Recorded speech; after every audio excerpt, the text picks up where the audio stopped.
Hello? Hello. There we go. Hey, We did what's it. We up? did it. Hey. We did it.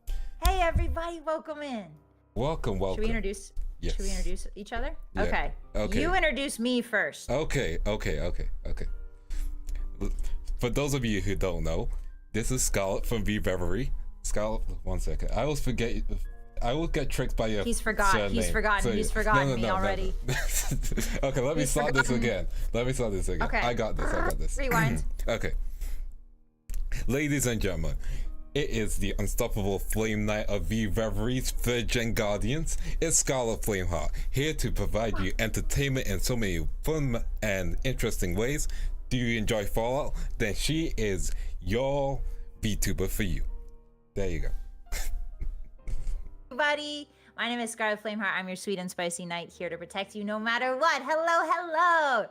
Okay, now I introduce you, right? Okay, yeah. You got this. Okay. Hotties, and those gathered here today. May I introduce you to the Crocodile Vandal of Globie, Vance Van Creed. He does drawing, he does yapping. Go check him out because you're not gonna miss a thing. You're not gonna want to miss a thing. Yesterday he played a horror game and he got really scared. You didn't need to bring that up. You did not. I'm not gonna make fun of him. Listen. We all get scared, bro. It's fine. Fine. Can't believe you did it like that. Please give him a follow. Please give him a look-see. And we're here today to yap about, what are we yapping about, Vance? We are yapping about tabletop RPGs and specifically one called Lances. So we'll be talking about sci-fi settings, world building, and stuff like that. Yes. Yeah, it's gonna be, so we're kind of D&D nerds, just a little bit. I think there's only a few of us in the VTuber sphere. I think with Baldur's Gate 3, yes, more VTubers, have really started to get into the D&D sphere. But for now, I think I think you're the only other VTuber I've met who's like really D&D brain rotted. So it's been nice.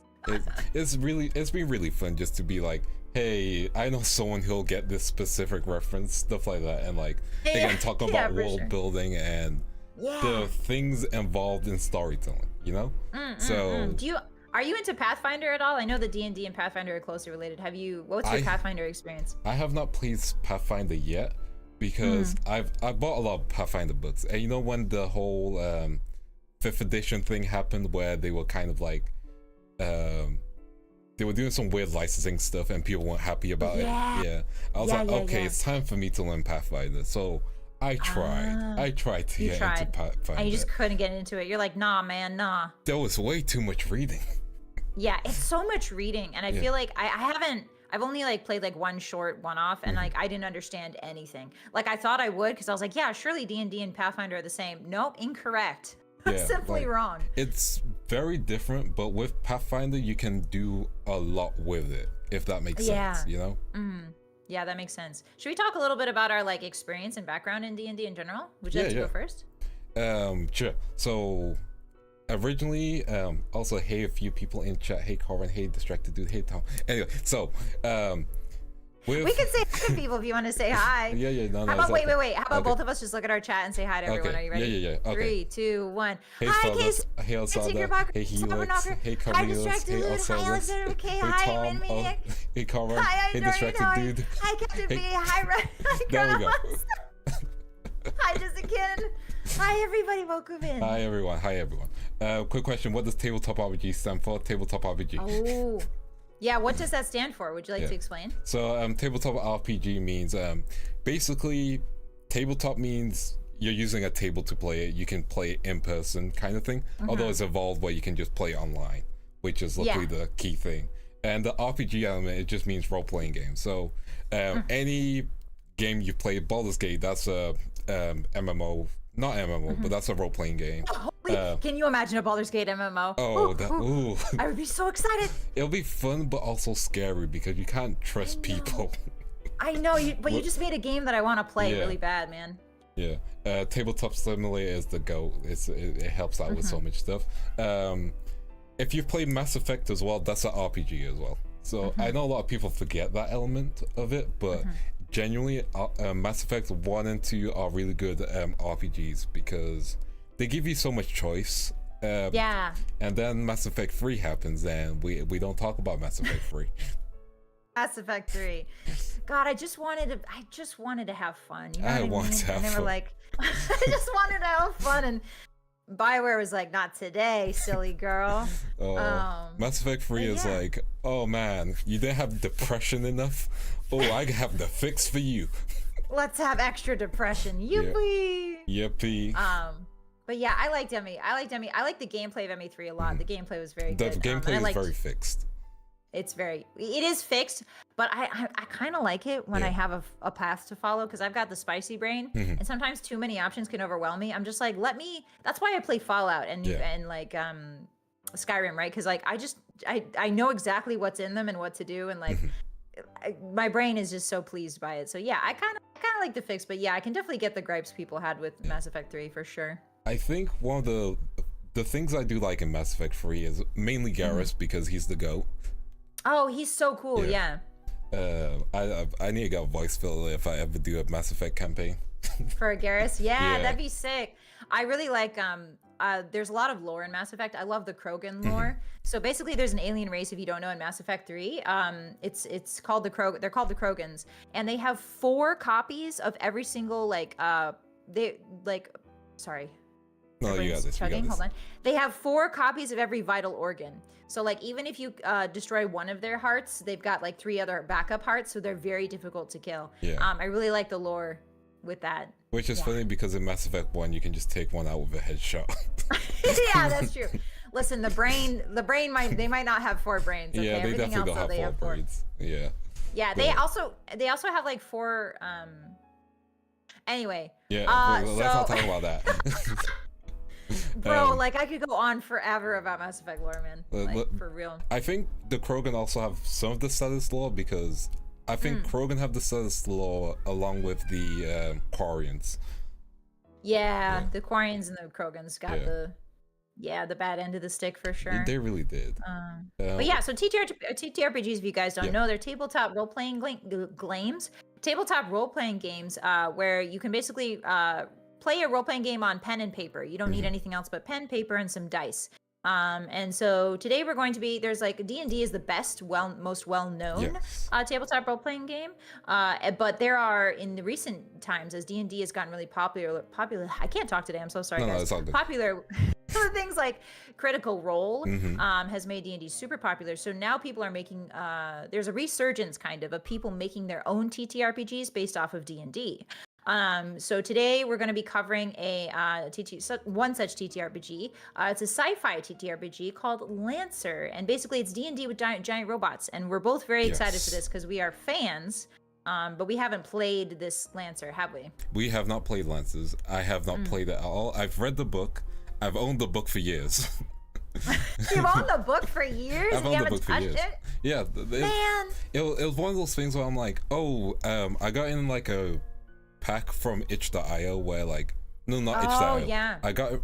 Yeah, it was itch.io. I got it from like a itch.io pack along with a bunch of other things like map making tools, stuff like that. And so it was there. I'm like, this is really cool. That I put it away. Yeah.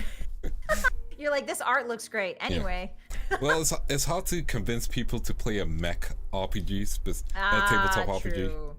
Mechs are not popular. Yeah, it is kind of like Gundam. Are you a Gundam fan? I'm a Gundam fan. Don't worry. Nice. The only Gundam I watch is Iron Blooded Orphans. Yeah. Man, the ending to that one. Yeah, I was like, boy, I was coming into Gundam thinking I would have a happy giant robot, because my only other giant robot experience was like Code Geass. So I was like, well, and that is kind of sad, but at least there's some funny, like, so I went into Gundam and I was like, yeah, there's memes, but like Gundam's like sad all the way down, man. Just like, so that was my first experience. Well, Pacific Rim? I haven't watched Pacific Rim yet. Like, that was one of those films I wanted to watch on release, and I just got too busy. I feel that. Genuinely. You should watch that. I'll put it on my list. It's like the most, like when the Western world thinks of giant robots, they think of Pacific Rim. It's like the easiest thing to like tell them, like, they're like, what is a mecha, right? And you're like, Pacific Rim, so yeah, definitely watch it, give it a shot. I will. And before we continue with Lances, this can be a question for both of us. This is it. Which do you prefer playing in D&D, Berserker or Mage? Okay, so in D&D, we totally got off topic. We were like, hey, what's our D&D background? And then we got off topic immediately. This is good. This is good. This is the sign of ultimate yappers. Yes. You know what I mean? So I really like, my first D&D ever was, I had a rabbitkin monk. I'm really a fan of unarmed. Okay. Mages are okay. I think spells are complicated, and I just want to hit stuff. No, So I can probably, get that. Like, yeah. if you're playing for the first time and like you're very, I wouldn't say you're very much a like you don't want to read a lot and like have to get extra rules to read for your rules, then go for any fire class. Like, go for any class that doesn't involve magic. Fighter, fighter or barbarian. Yes. I took a monk the first time. I didn't realize how many rolls monk was. Like, you have to keep rolling for monk. It's like, oh, I'm done rolling. No, you're not. No. You keep rolling. Turn keeps going forever. Excuse me. So yeah, that was my first experience. And then I started a sorcerer. I hated it. And then I played Baldur's Gate 3, and I was a monk in there, and it was pretty fun. So I just love the monk class a lot. The monk class is really good. Yeah. What about you? I forgot to. We got off topic with you. Your experience. Your first experience. Okay, it's a like whole roller coaster. Give me 1 second. I need to make sure. Yeah, you're good. Okay, we're good. I've got some moon sugar on the table, guys. Yeah. I thought I dropped something for a second, but yeah. No, you're good. You have like thousands of papers that you prepared for this. I understand. Thousands of papers, thousands, hundreds, if not. So my first experience was most likely I'm trying to remember it. Okay, now I remember it. So I wanted to play a game, and then I got invited to one. We set up the times. My time zone was the worst of it, and then that game never happened. But I made a character sheet, and that was an not assassin. It was a rogue. Yeah. So then afterwards, I was like, screw it. I'll just run my own game. So I got a bunch of friends that I knew, all of them in different time zones, and we were able to set up a game.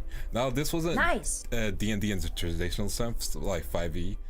What we did was we made a really simple quick system ourselves, which was just roll it was like D20, but like modifiers was really easy. There were only 6 or 8 different modifiers and stuff.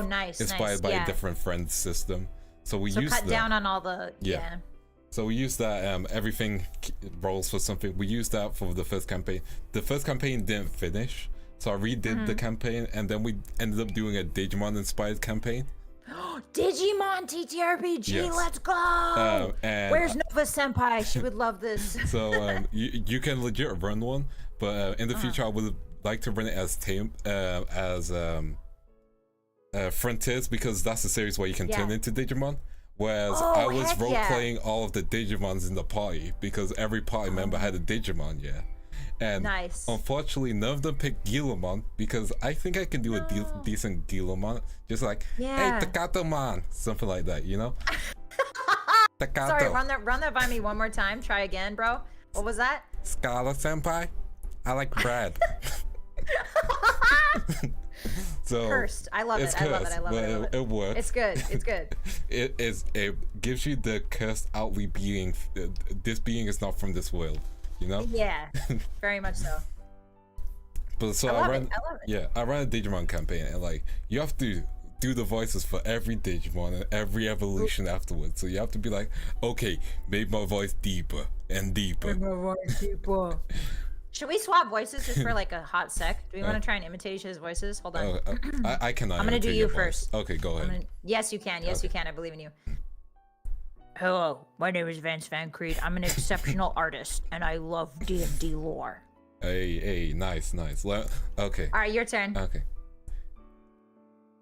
Hi, I'm Scarlet, and I'm Scarlet, and I'm the flame. Bro, I can't do it. Good try. I tried hard. Points for trying. My Sorry. voice Anyway, does not continue go with the high. story. I just wanted to hear what that would be like. Yeah. It sounded cursed, but it's there. So we ran a Digimon campaign. My friends loved that Digimon campaign. Nice. Afterwards, I ran a campaign inspired by Nier Automata, which oh, that's sick. The thing is, I had joke endings set up, and they triggered one of the joke endings. Like how fast? Like in one session? No, and after like 20 sessions, luckily. But it was like Oh, okay. Whew. they launched a nuke in a volcano full of nukes. Oh wow! So you went the full Resident Evil, Resident kind Evil of. on him, kind of. Remember when he punches that boulder? Yes. And it just like moves. That was crazy. It's so crazy. But yeah, like That's so cool. it was really fun running campaigns like that because it was an opportunity to just to go wild. And like I'm a firm believer of like any system, like anything you like. So like say you're a big fan of Farron or something, you can turn that into a tabletop RPG because you understand that world, sure. you know? You like Bleach, you can make your own Bleach campaign. Like God, I love if Bleach. you know, yeah, Bleach is fantastic. Can I just say something? Yeah. My Roman Empire is that Rukia and Ichigo never got together. Okay. I'm just gonna say that. Okay. See, All right. I'm one of being those. vulnerable. Okay, I'm one of those few people who never saw them. They weren't gonna get together. Okay. All right. So we need to end this collab immediately, right? Yes. We need to go. We need to. Listen. Oh, that's so strange. No, It's no, ending no. time. Oh no. How dare? Listen, I respect the ship. However, young me was a man who wanted to watch people draw blades and catch fades. You know. For real. Like I was there for the violence. I never saw any romance, you know. And then I see. I got to end, and people outside. I'm like, bruh, I just wanted to see him say Bankai again. Bro, just show me the Bankais. Yeah, bro. Yeah. Those swords were sick. It's true. Those Yeah, swords like were I great. agree with you. If you understand a world well enough, you can DM it. It sounds like you have a lot of DM experience. I have none. I just mostly show up and play. But I do have some world building experience just because I write fan fiction in my spare time, and it's kind of like my hobby. So yeah, I totally understand that. I respect it. Like for me, it's like DMing is just the thing where I'm like, if I DM, I can just grab people and be like, you don't have to do anything, just come here. You know? Yeah, Like, that's nice. It's the come with me if you want to play games. Wow, you are truly D&D brain rotted. You don't need anything. Just I've already built the whole world. Come in. Yeah. Just play with me, please. Yeah. I've got everything set up. All you need to do is like role play. You can role play. Show up and role play. That's it. Even if it's bad role play, please just play my campaign, please. That's very cool. Yeah. Like Tom says, DMing is pretty much just writing fiction via group improv. It is. It like is. You're not wrong. Like DMing is 100% fanfic. For like your friends, you know, you're writing fanfic with your friends, which is weird, but it's also really fun. It's as long as you're doing it with your friends, it's fun. That's really wild out of context. Let's move on. Wait, what? Don't worry about it. I'm not worrying. Anyway, so like I don't have a single brain cell in my head today. I trust you. You're in luck. So like when you're just running a campaign, it just you know what the story is kind of gonna be, but your players can make something magical happen from it, which is wonderful. True. Yeah, it's cooperative writing basically. Yeah. Vance, do you think too many DMs? You can answer this as well, Scarlett. Do you think too many DMs would be DMs try too hard to world build and write a backstory for everything? What do you think as a player?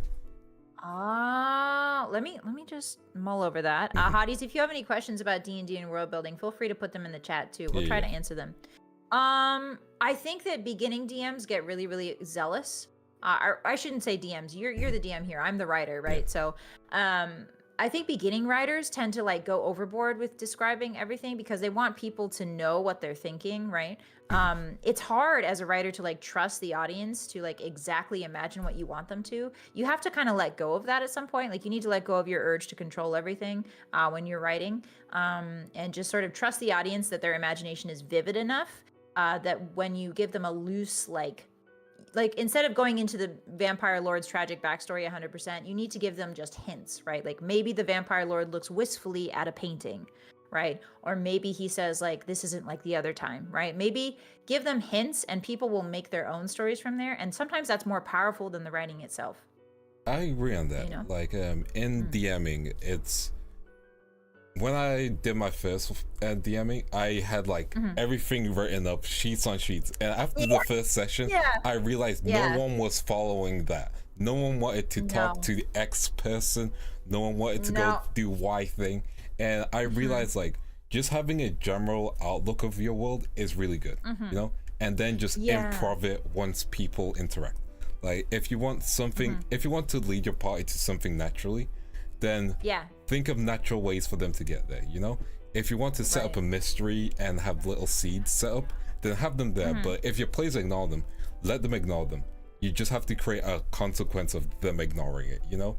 You have to make the world feel constant and alive. You can't just wait for your players to be like, okay, let's you know. It's like you know, certain MMOs that you can play, you know, when an MMO is like, oh man, we were waiting for you, hero, and you've done like 50 side quests. It's like you don't want to be in the situation where the world is waiting for you to save it, whereas the world can almost save itself, or the world can get worse because you weren't helping in it. The world is always a constant flowing thing. It's one of the issues that I have with some isekais, because I'm like, bro, all your problems got solved because some one guy died and came back. Real. Yeah, it's like characters that are like meant to be the chosen ones. I have very little interest in meant to be chosen one characters, main characters. When I'm writing, I always make main characters who just sort of fall into this role and are forced to adapt, right? I think that makes for a more interesting character experience, rather than the OP like chosen one. Like, I mean, those can be fun. Those stories can be fun when you need an escape and don't want to think, right? But I think the best stories come from a character that's not expected to be the chosen one, and see how that sort of evolves. I mean, like, I think one of the best examples of this is Tyrion Lannister from Game of Thrones, right? Like, he is very much not a chosen one. He's positioned specifically as an anti-chosen one, but he goes on to like adapt and like, he does terrible things. But I mean, everybody in Game of Thrones does terrible things. That's not an excuse. But like, the whole point is that he adapts and becomes a character of power in his own right. And I think that's a very interesting like way to approach it, you know? It's like Jaime Lannister as well. It's like he's propped up to be the hero, like from what you're heard about, and then you just watch his downfall continuously, and you realize he's not the chosen one in the story.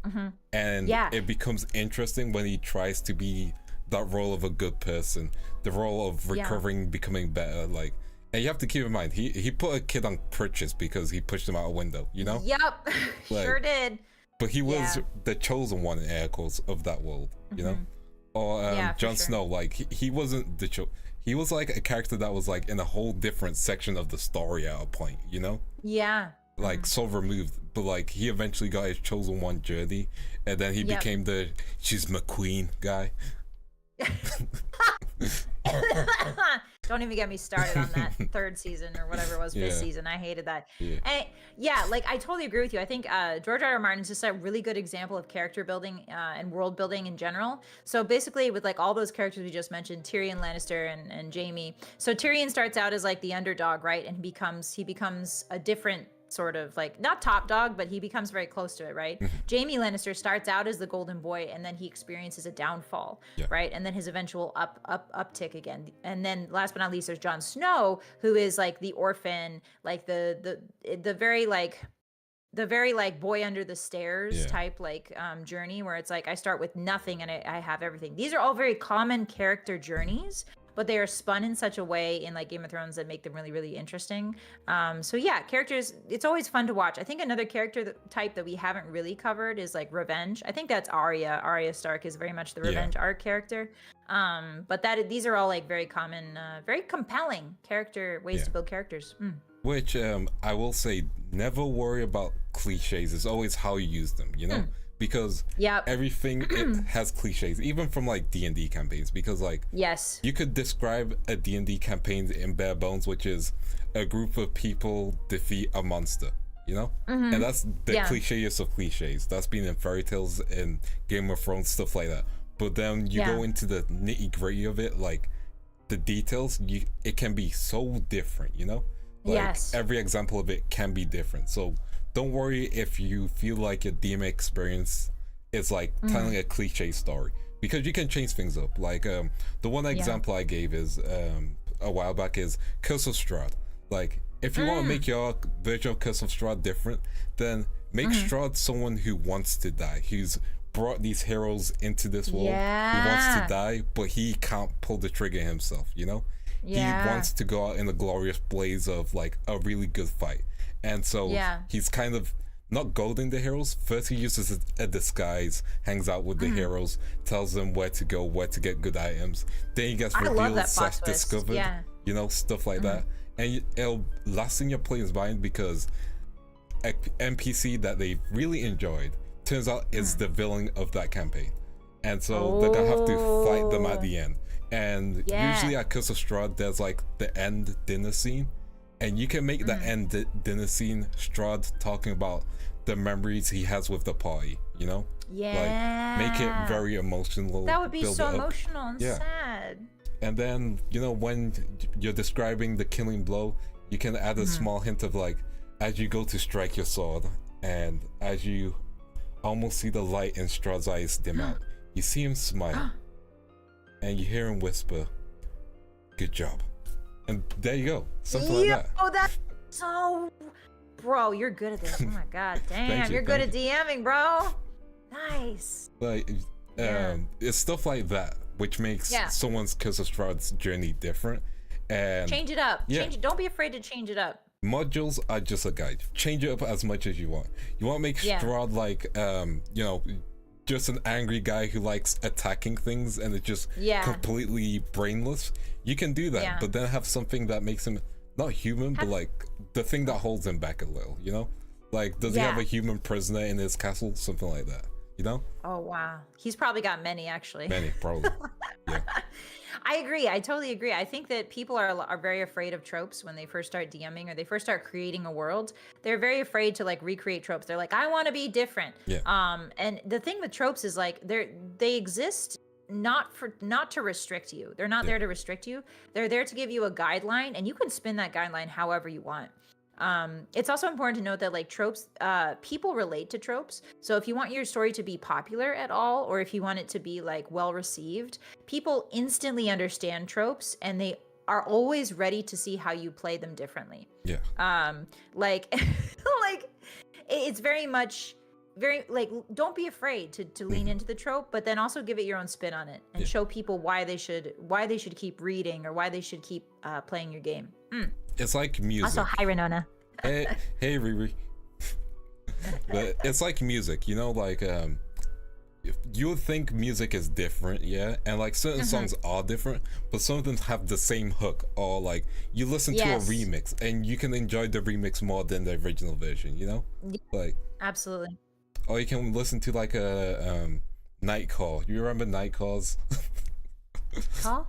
The night calls, you know, when they would play night call. Night call? Yeah. I'll call. I'm a knight? Who's calling me? No. Okay, I got the joke now. Saw it. Saw it. Wow. Okay, first insult. All right. I am extremely... Time to end the collab again. Whoops. No. I am extremely slow with pun jokes. Okay. This is going to be great then. This is going to be fun. No, stop. Bro doesn't get my puns, guys. It took me so long to be like, wait, what? Took after what is a night call? Can you explain it to me? Oh, night call. One second. If I said. Oh, night core. Night call. Yeah. Sorry, you're British. It's the accent debuff. I know. Sorry, you're British and I don't understand you. Like there's chippies and like what else? Like in it and like governors. Listen, in it is the equivalent of saying "des" at the end of a sentence. It's just night there. Core. Night call. Yeah. Okay. Yeah. No. Here in America, we call it core. You know, there's a reason we shoved your tea in the harbor, right? It's because of things like this. Night call. Listen, all I'm saying is, even though, you know, beans and toast you throw at the British, you guys invented it. No way did I'm not joking. Did we invent beans and toast? Yeah. That's unhinged. I had no idea, but you guys liked it more, so you stole it from us. No. That's kind of a recurring theme, huh? You pushed it to us. Kind of a recurring theme. Oh, yeah. Yeah, don't get me. You want to talk about stealing? True. You want to go Listen, there? where do we learn it from, huh? Where do we learn it from? From some guy who went the wrong way. Yes, guess who that guy was? You. Not you specifically, but you guys. Anyway. So TTRPGs, interesting. TTRPGs, love them. Can't live without them. Exactly. So Nightcore, I love that genre. Yeah. Nightcare's good. I completely lost the tangent we were going on. Yeah, no, we're gone. We're yapping, man. We're this yapping. is prime yap time. Yes. Let's get back to lances, kind of. So. Oh heck yeah! We finally get to dive in. We're diving in. All right. So what is lances? Lances is a sci-fi tabletop RPG setting, which takes place in the year 5000 and something, because I'm trying to remember without reading the book. But in the year 5000 and something, and basically humanity did the thing where they used their nukes and blew up their own planet. Oh, so Fallout. Yeah, or Star Ocean. You know, it happens frequently. So they blew themselves up, but before they blew themselves up, they sent a bunch of people into space, and they were like, "Hey, find a planet, maybe." But then people on Earth, they kind of recovered, and so they found some vaults, kind of like Fallout, which had Is Fallout just a prequel to Lancer? Kind of like think about. Have you seen the power suits? They're pretty big. Yeah, true. So they, you go through. They found like materials and sciences which helped them advance. They created an AI on the moon of, I believe, Venus. The AIs made their own AI god called Ra. And he was kind of like, "Yo, humanity, slow down on your technical advancements. Y'all about to fuck this up." Oh yeah. Okay. So there was that. It's like the 3-body problem, sort of. Yeah. So there was that going on. People in space, they found planets, and like humanity on Earth messaged them to be like, "Hey, you guys found anything good?" And they were like, "Oh hell no! Help us, please!" Oh my goodness. So they were sending out warning signals, and then eventually humanity goes into space, but lightspeed travel isn't a thing yet. But fortunately for us, space has kind of become damaged, and there's slip space which gets you to other planets and stuff. So humanity expands the stars. The Union is like the leader, and like they make Union planets, and their planets are the most peaceful, nice, and all that. And then there's a bunch of other planets which they're not as nice. They're not as great as well. Some of them are going through wars and stuff, but there's like 4 big factions, which have their own like types of mechs that they make. There's the big 3, and then there's the AIs who one of them splintered off, and they made their own faction called Horus. And basically, horror stuff you can find through ARGs, or when you're randomly printing out your mech, which you can do through 3D printers, you might accidentally print out a Horus part. And these Horus mechs, one of them is designed to self-destruct with you in it. Yeah. So what? Yeah. That's so freaked. One of them has a gun that doesn't exist yet. Okay. Because so like a future gun, gun? No. Like it literally, you can't perceive it because it doesn't exist yet. Oh, I love lore. I love lore. Okay. So there's this future gun on one of these Horus mechs. There's a mech which has nanomachines or nanites, which takes different forms. So you only notice that it's that mech once it's close up to you, and it usually tries to invade other mechs, and you need to hope that it believes you're its pilot, or else you're dead. So like Big O, Big O, the old anime. You ever seen that? Yeah. No, it's like I judge you worthy by heaven or whatever, and then it kills you. Yeah. That's sick as frick, so, bro. The Horus mechs are like the most dangerous, and legit, the one that explodes, it's actually the key mechanic because it does double self-destruct damage, but you have to be inside of it. No! Yeah. Okay, this is so tight. Okay, so there's the basic beginner mechs, which any like main pilot will be using, like lances. I forgot the name of the company who makes them. Let me grab the little book that might help me remember. Here's the book, guys, and it's in the background behind us. Lancer. Well, that's the character sheet. You're on the character sheet. Let me find the types of mechs, because there's a lot of lore in lances. There's a lot of look at all this lore, guys. Strap in, get a snack, get comfy. Wait, I am showing the book on stream. I shouldn't be doing that. Oh, should we not be doing this? Should we? I think we'll be fine, actually. Okay. Yeah, I think we'll be fine.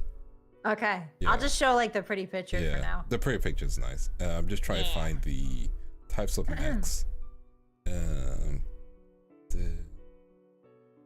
There's so much lore. Yeah, there's a lot of lore. There's a lot of I pretty like art. that some of the mechs look organic. Yeah. I'm seeing like an organic mech in the middle there. Hey, Scarlet Advance, what are some of your favorite tropes for stories? Oh god, what's some of your favorite tropes? I think one of my favorite tropes is how I don't know, I'm trying to think now. Like, there's a lot of tropes that I like. Here, I'll cover. Yeah, while you got me. Let me go first. Yeah. My favorite tropes, I really like morally gray characters. Good. Yeah, like I adore those. I love that even the villains are kind of morally gray in my world. Like they do good things sometimes, right? That's one of my favorite ones. I also really like unexpected, like you think one thing's happening the entire time, but then it's actually this big thing at the end. Like, a big reveal. I like big reveals a lot. I like red herrings. Nice. Red herrings are good. Yeah, because then you can just be like, oh, you think it's this? Haha, think again. But people who have read a lot of books, or like a lot of fan fiction or a lot of like literature in general, they'll always spot a red herring a million miles away. People who have read detective novels, they're really good at finding red herrings. Yeah, they'll immediately sniff you out. So I think one of my favorite tropes is it's hard to describe, but you know, like people who are referred to as like the Lancer, it's like they give people like grouping names, and so it's like like Ocean's 11, where it's like the like when there's a group of people who all have separate skills and like they just work really well together even though they don't like each other at the start, and then they slowly just become a family kind of thing. I love that trope. Family. I think that's the found family and ensemble cast. I love that trope because I'm like, oh man, these people are growing. They're actually character development. I love character development. Yes. Yeah. Like, we love characters growing. Have you seen the Fallout show yet? I have not yet. It's on my list because I was thinking, should I play the game first or should I watch the show? No. I think you should watch the show because it's a really good intro to the game. Okay. So yeah, give the show a shot first. Okay. I've gotten and then we can yap about it. I've gotten to the page of like the first standard mech, which is called the Everest. And this mech doesn't have a picture or art. And it's basically the one you'll start off when you're playing Lancers. And it's the mech which is the most customizable because GMS, which is like a transport company in space, they were the first ones to make mechs. But they didn't keep up with the other players because there's other companies who just made mechs better, and then you have Horus who turned mechs into eldritch abominations. You know? Yeah. The gun that doesn't exist. Let me show you what the gun looks like. Show me the gun that doesn't exist. The gun I'm so interested. Because it's on a thing called Pegasus. I think it's around. Should be So this is the mech that uses nanomachines, and if you're not worthy, you're dead. Okay. Let me find the next one. Send the image. Can you also send the image in Discord? Oh yeah, I can try to do that. I'll screen cap it so you can see it. Send it. Thanks. So, no problem. Arigato. Also, are you showing the book on stream? I'm showing just the picture. Okay, if you go to page 193, then you should be able to see it. Am I allowed to? It should just be the picture, so you should be good. Okay, I'll do this. Chotomate. Okay, I'll scroll down and then I'll show you guys. Because 193, this thing is so big. Yeah. Also, it's transformative content we're doing, so we should be good. Yeah. Okay. Because we're talking over it and we're not just reading it. We're fine. I like that we were just like yapping about lore before stream started. We're yapping about lore about like, oh, can we show this? Yeah. I think instead of like the important stuff, like, hey, is this copyright? Okay, here's the one with the gun. So 219. The okay, black I see 193. Hold on, let me show 193. Yeah. Whoa! It's crazy, isn't it? So that's the Eldritch Abomination? Yeah. That's the Eldritch Abomination. Holy and then if you go to 219, that's the one with the gun that doesn't exist. The black orb on the back. The gun that doesn't exist. Yeah. Hey guys, this thing's kind of scary. Be careful. Yeah. Like, if you don't like gore, then please like look away real quick. Yeah. Look at this thing. Oops, I moved us. Look at this. Oh my god. That's the gun? Yeah. It doesn't exist yet, so you can't tell what it looks like. So it just looks like a black hole. And it does 1 damage. Like it doesn't miss. One? It hits you all the time. It does 1 damage every time. Oh, that's hilarious. Yeah. This guy looks like one of the robots from Evangelion that eat Asuka. Yes. What's it called? It's like I don't remember. It's like Fake Angel or something like Yeah. that. But That's so cool. So the Everest is the basic mech you'll start off with if you're playing this. Okay. And it's, Which one's the Everest? Is there an image? there's or no picture of it. So it's like Okay. because it's the most customizable. There's no picture of it. Okay. Then there's another company. I'm trying to remember what it's called. They're referred to as Smith Shimino Co-op, and they have like the most weeby Gundamish mechs. You know? Oh, okay. Yeah. Yeah. It's like the Omaiwa Moshinderu. Yeah, like they're Okay. the more Japanese-inspired corporation. Very cool. Yeah. The Wayland Yutani. Yes. Yeah. So they got stuff like that. And then the next one. God, this thing looks so neat. I hate it when robots have human hands. I love it when robots have human hands. I hate it when they stand on the hands. You know what I mean? Yeah. It looks scary. I get what It's you giving mean. horror. Yeah. Yeah. So there's the Harrison there's the Harrison Armory, which is like their mechs are just guns. Like all of their mechs are built to shoot. Oh. They're also okay. the Harrison Corporation made mechs which all have flamethrowers, and they basically went on a bug planet and cleared out the whole species. Oh, so Like- just a little bit of Yeah. no, that's great. That's so Yeah. good. War crimes, yippee! Yeah, they have several Yikes. mechs just built for war crimes. There's even a DLC God. version of the mech that does the flamethrower, where wherever it stands, it just burns things because it's always on fire. What? Yeah, yeah. I think I might need to do that one. So I don't know if we told the folks at home. No. But after we go through all this lore, we're gonna make ourselves. We're gonna make Yes. mechs that kind of represent ourselves. We're gonna fill out a character sheet to make I our think mechs. Yeah. the mech that burns all the time is a DLC one, but it might be on the character making website, so that'll be really fun. Yeah. Yeah. Yeah. Or worst case scenario, I'll just make a bunch of flamethrowers Oh yeah, that's fine. You can just make flamethrower and a mech. sword.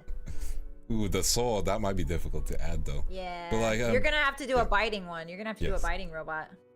Oh Since yeah, you're a yeah, crocodile. that's true.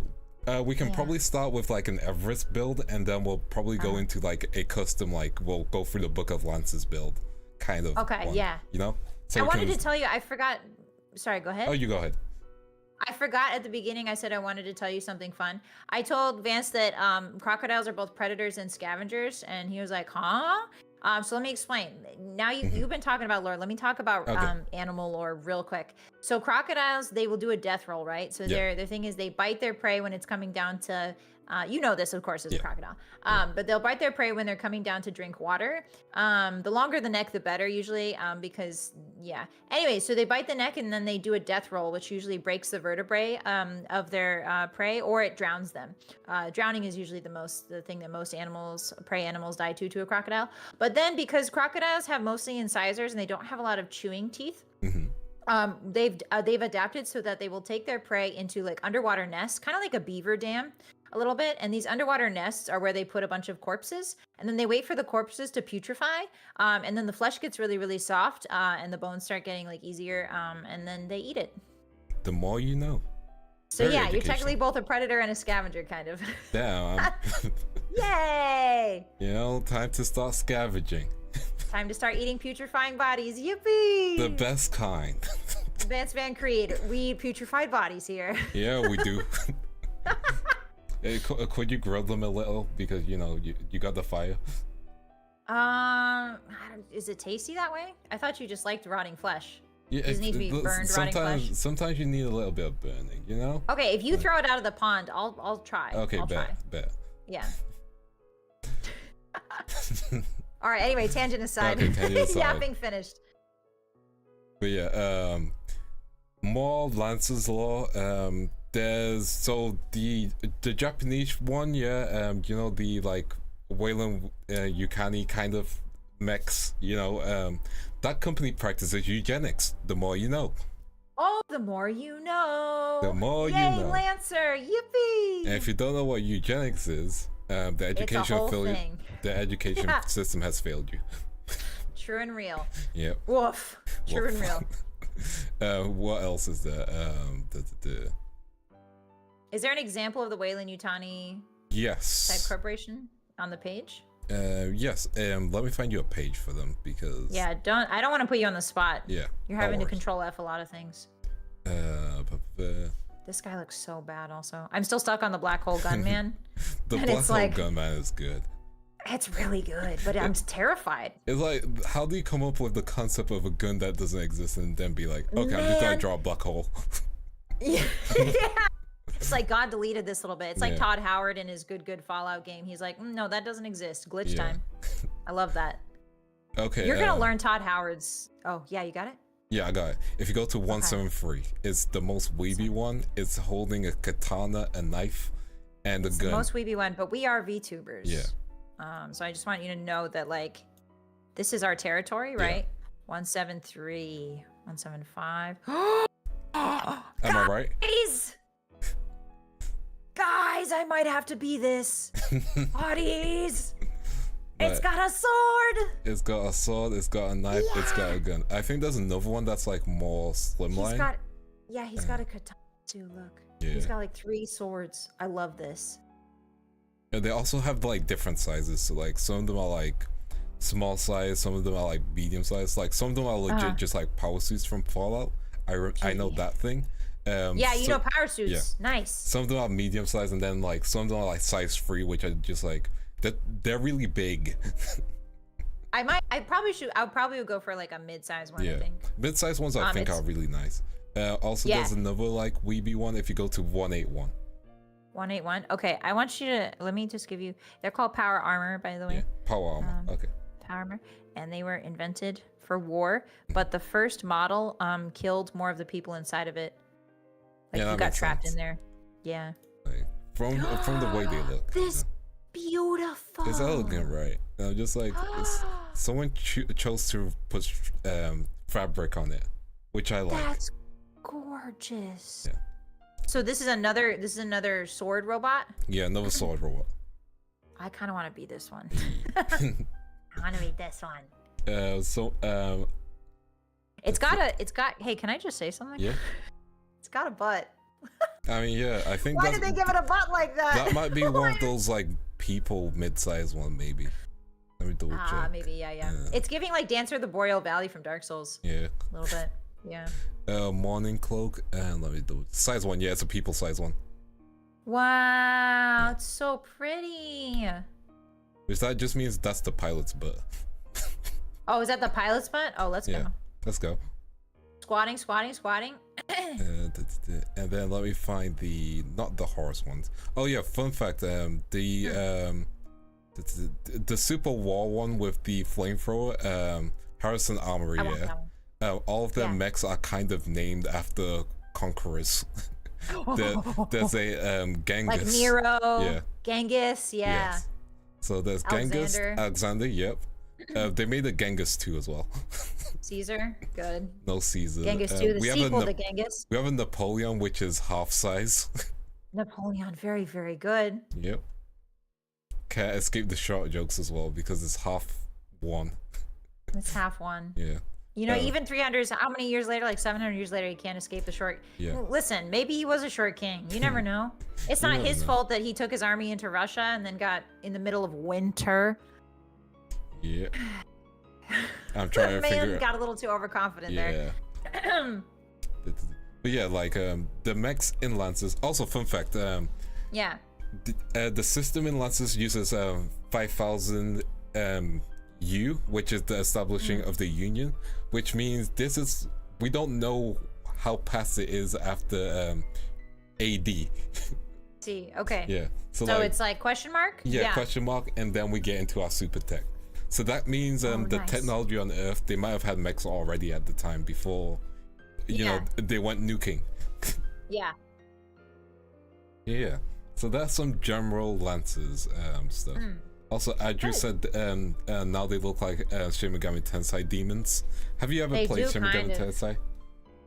I played one on like the 3DS. Oh, fair. But it was kind of janky. Yeah. And I didn't understand what was going on at all, like whatsoever. That's valid. Yeah. Oh, but yeah. He left in summer, just turned into winter while he was there. Oh, I see, Rabbit. Well, I mean, he chose to continue on in winter, so there's that. I mean, you win some Oofa battles, doofa. you lose some battles. You win some battles, you lose some, and then you get exiled to an island twice. If you escaped the first time. I don't know that much of his lore. You don't know history? Okay. Yeah. That's okay. That's another yapping we can get into at another time.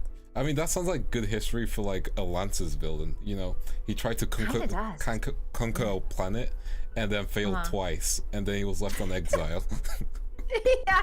It's on an asteroid in the middle of nowhere. And then he accidentally met Horus, and then he got into one of those crazy mechs. Oof. Oof. With the guns I that don't imagine playing exist. a horror mech is kind of fun, though.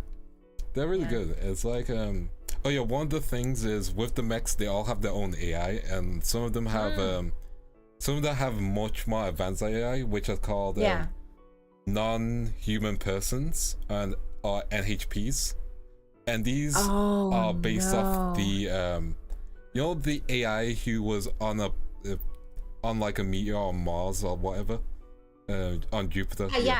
So he ascended. He left the physical astral plane. So he's beyond time and space. Yeah. Oh, so he's a god. Yeah, he's a god now. He's an AI god. Yeah. Awesome. Okay, he also made his own like subspace internet. So that's what they use to contact. So he's always listening. Oh, fun! Not only is he a god, but he's a god that likes to know everybody. He's nosy. Yeah. He doesn't do much. Fantastic. But like from him, these NHPs were created, non-human persons, and basically people put them in like little boxes that can be used for their mechs, and they pray that they don't get true sentience because they could just take over their mech. They could that seems so like. Do the benefits outweigh the cons here? Like, what are we? They kind of do, like, because mechs can't really be piloted by one human. Oh, even it's like a dual mech situation. Even like or like a dual pilot. Not a dual pilot. It requires so much calculation. Oh, so you have some form of AI. Yeah, it's like have you played Titanfall ever? No, but I want to so badly. So in Titanfall, what registers your mech is your helmet. So that has your biological lock and stuff. And the mechs are also like sorry, I had a hiccup. They're also like they have their own AI which does their own stuff as well. So it's kind of like that situation. Except for these AI can kill you at any point in time. So don't piss them off. Oh, fun. Yeah. Maybe don't be mean to the AI, huh? And there's a group of people lobbying for AI rights. So there's that happening in the world. But also people, you know what's funny about that? It happens in Fallout 4 too. Oh, that happens exactly in Fallout 4. Yeah, they're called the Railroad. The Institute is making synths. There's an institute that makes like synths that are definitely human consciousness type deal inside robot bodies, and so the Railroad is trying to help them like escape the institute. Yeah, it's a whole thing. Yeah, the more you know. The funny thing in Lances is the protesting group might be an inside job. And also, fun. Okay. One of the guys, again, from the Harrison Armory, he originally created mechs because he was annoyed of the protesters and wanted to kill them more efficiently. What? Yeah. Which this is so fricked up. Which is some lore that gets mistranslated because people think he created mechs to aid protesters. But, you know, he hated them. So, yeah. Oh my god. Okay. Yeah. All right, cool. Can we kill that guy? Probably. I think he might be already dead. Oh, darn it. Can we kill him again? I mean, I can bring him back alive, I guess. Yeah, that would be sick. Can you do that and then I can kill him again? Yeah, like he crazy. Like he went to a bug planet. These bugs weren't doing anything, and then he just was like, "I'm gonna use flame flows and burn your planet." Oh, good. Yeah. Okay, love him. Yeah, all of his mechs are flamethrowers. Yeah, he does need hobbies. He really does. It's like a hobby or like a, I don't know. Yeah, like a spouse maybe. It's crazy to think that the AI is, you know, the crazy AI god is more chill than a guy who keeps inventing flamethrowers. Than a human man. Yeah. Who would have thought, huh? Yeah, who would have thought? Who would have thunk it? Who would have thunk it? But yeah, so the term Lancers come from, you know, people are very skilled in piloting, which are you guys. You know, you'll be a Lancer, and what Lancers do is up to the plot, in all honesty. With the world of Lancers, because there's so many systems that are like colonize with people and stuff, you can make a campaign where you're like traveling through different planets and stuff, or you can just make a campaign that takes place on one planet, you know?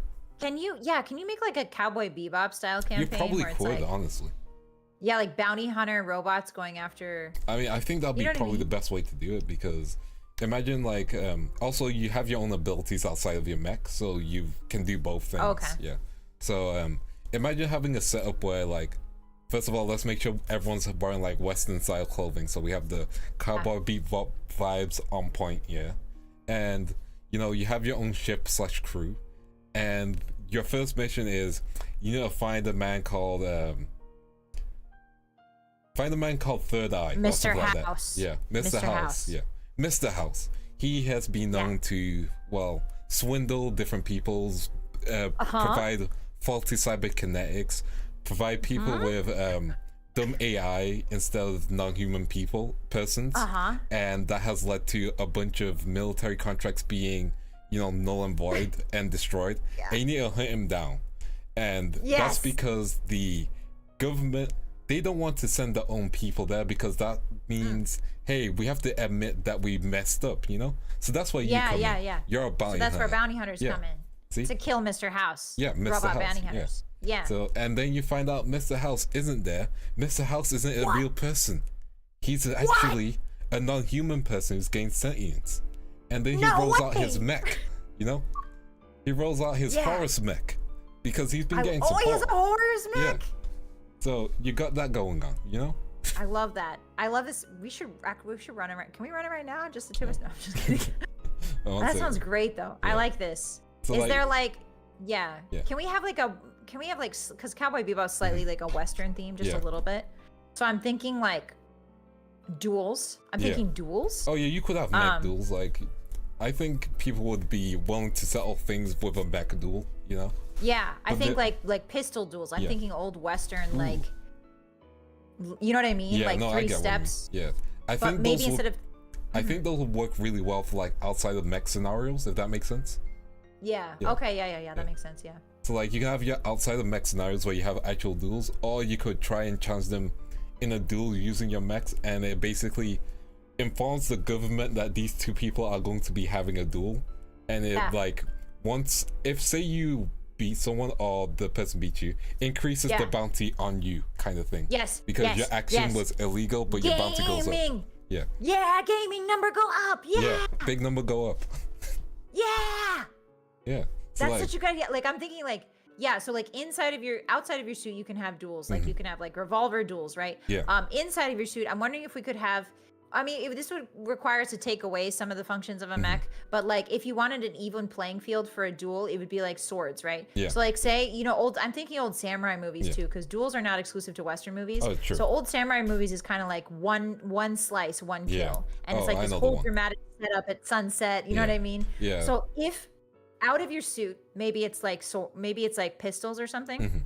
Maybe inside of your suit, it's like sword duel, like one hit. You could do that definitely, but like you'll probably have to do a thing where like AIs have the functionality to trigger duels, which causes all of the components to shut down apart from your sword. Yeah. I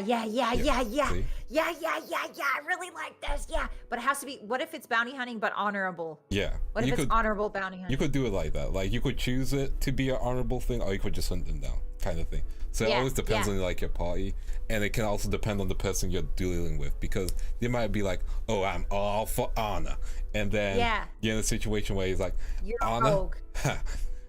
Well, look at all the men I bought over, kind of thing, you know? And it's like, okay, you're surrounded now. Give me that mech of yours. I need a new one without any government tags, kind of thing. Yeah. And you're surrounded, and all the functionality you have is your sword, and you just go like like sicko mode on. You go sicko mode. You get that really cool anime fight where you just like, you know that scene in Naruto where Madara is fighting everyone. And in the what? In Naruto where Madara is fighting everyone. If you don't know, I'll send you a gift. But like he's just I know catching Naruto. bodies. I know Naruto. It's just again the way you said it. I'm not making fun of you, but you are British. No, it's fine. It's fine. So it's fine. like, I will try my best to enunciate. No, I just say it the American way. Naruto. There you go. There you Ugh, go. that's disgusting. Yeah, I know the fight you're talking about. Hey, fight. I'm just kidding. Yeah, I know the fight you're talking Pokemon. about. Pokemon. Yippee. Yeah, like you need to do stuff like that where like you if it's one of those things where I'll talk to all the players and be like, okay, what kind of systems do you want to change in? You know? Right. Like, oh, you want dueling system? We can make that a thing. Oh, you want XYZ? We can add that in. Like, it's all about like talking with your players and reflecting it, because honestly, this system could be used for like an Evangelion campaign because it's that flexible. Oh, like true. Because angels can be based off you know, the Horus Eldritch machines, Yep.